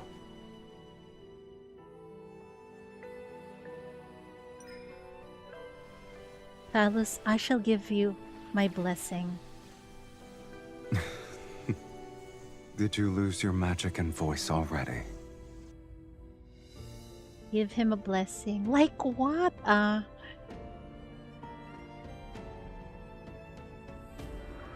Thank you for being born, Sylus.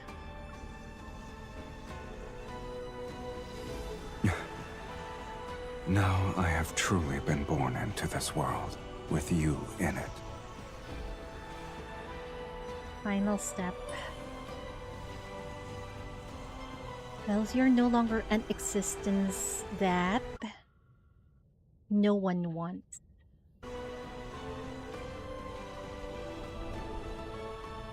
Oh no. MC is dying. I'll remember that.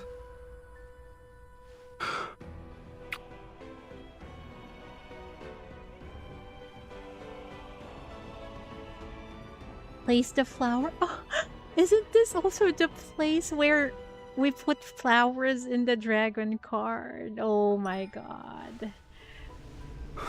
Oh no.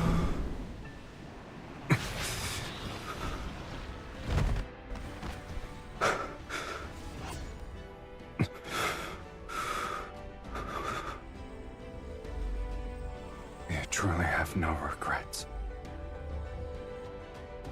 Destroy it. I never will. So, what was that? I never will. So long as you're involved.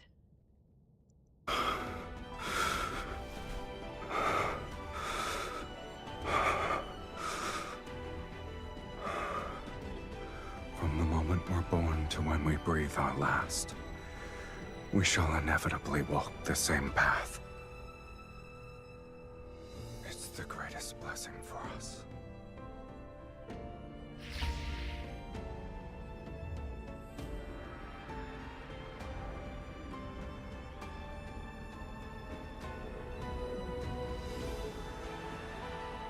At least they died together.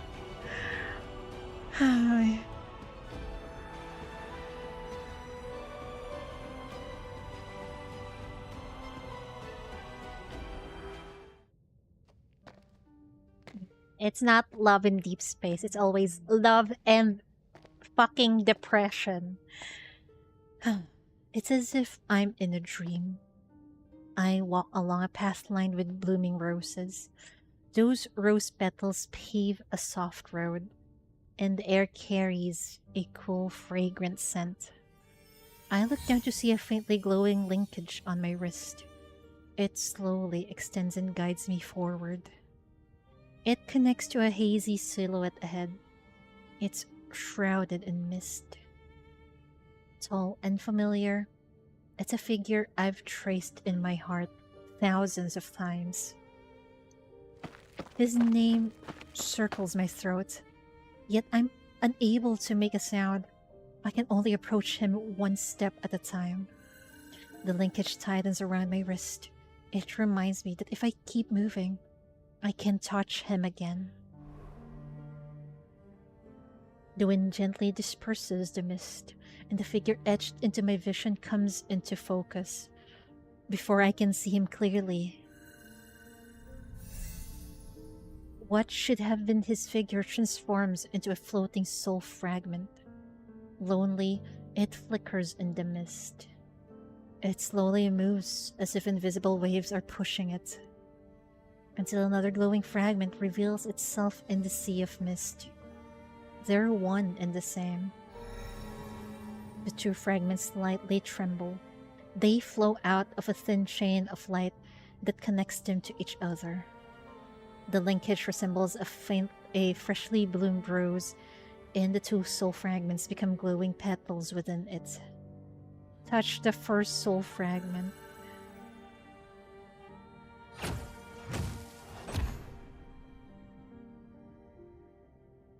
Underworld long ago! Beneath the boundless gray sky, countless fractured worlds fragments are akin to enormous mouths devouring space and time. Sylus stands on top of mounds of broken bones. Black-red mist has entwined his staff. You lost.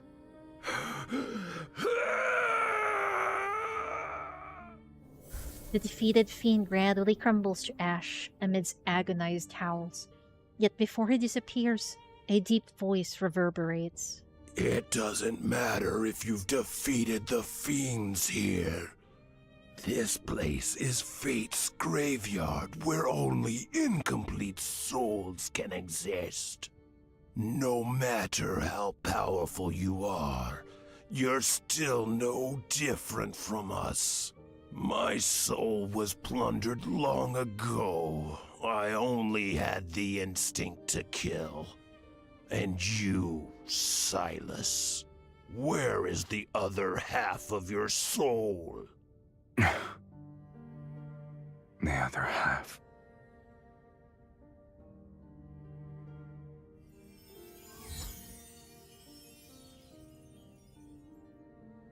Touch the other soul fragment.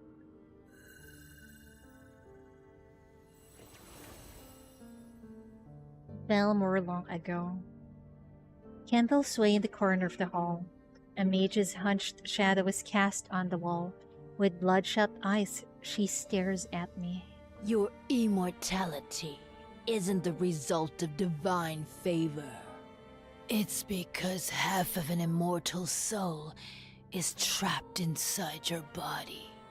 This isn't a blessing. It's a curse.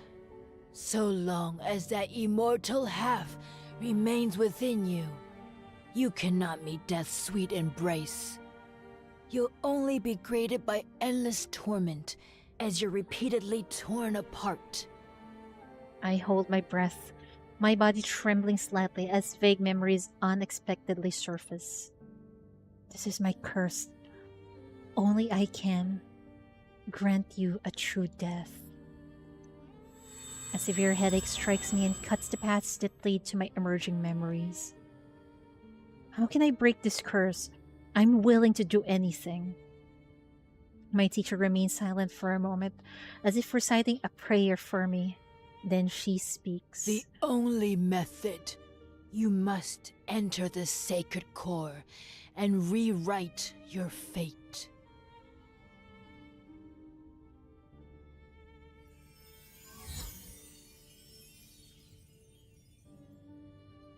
Reunite two fragments.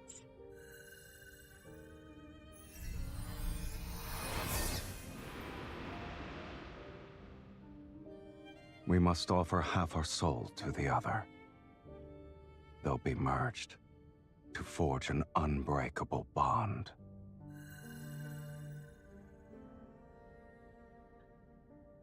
My god. It's from the dragon card. Sylus, I curse your soul. I curse your soul to never fade away. You'll always be tied to me. Forever. This is my curse. Only I can grant you a true death.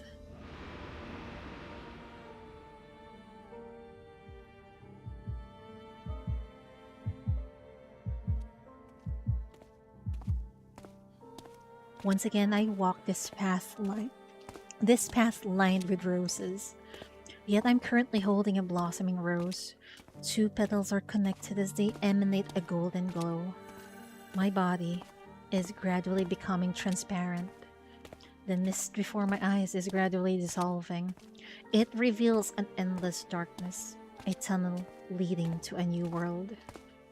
I'm going to leave this world behind. No. I don't want to forget again. You don't need to be afraid of anything. A familiar voice resounds next to my ear. I turn only to find wilting rose bushes around me. But I hear the footsteps of 2 people. I will find you, and we shall inevitably walk the same path. The world we find ourselves in doesn't matter. Man. The rose in my hand scatters because of the wind. The 2 glowing fragments separate. Hold one. I run and grasp one of the fragments before the wind carries them away. If I hold onto the soul fragment, will it keep us from being separated? Are you willing to let it become your eternal curse? I place the fragment into my body, and it overlaps with my heart. This is the first and last ritual. And I think this is where the main story, when we first met Sylus. At the end of the path, the mist disappears and the white light is poured into me.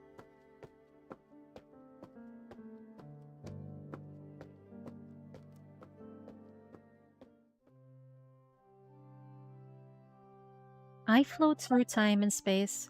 It's so bright and yet it's so dark. I can only feel the fragment's warmth in my heart.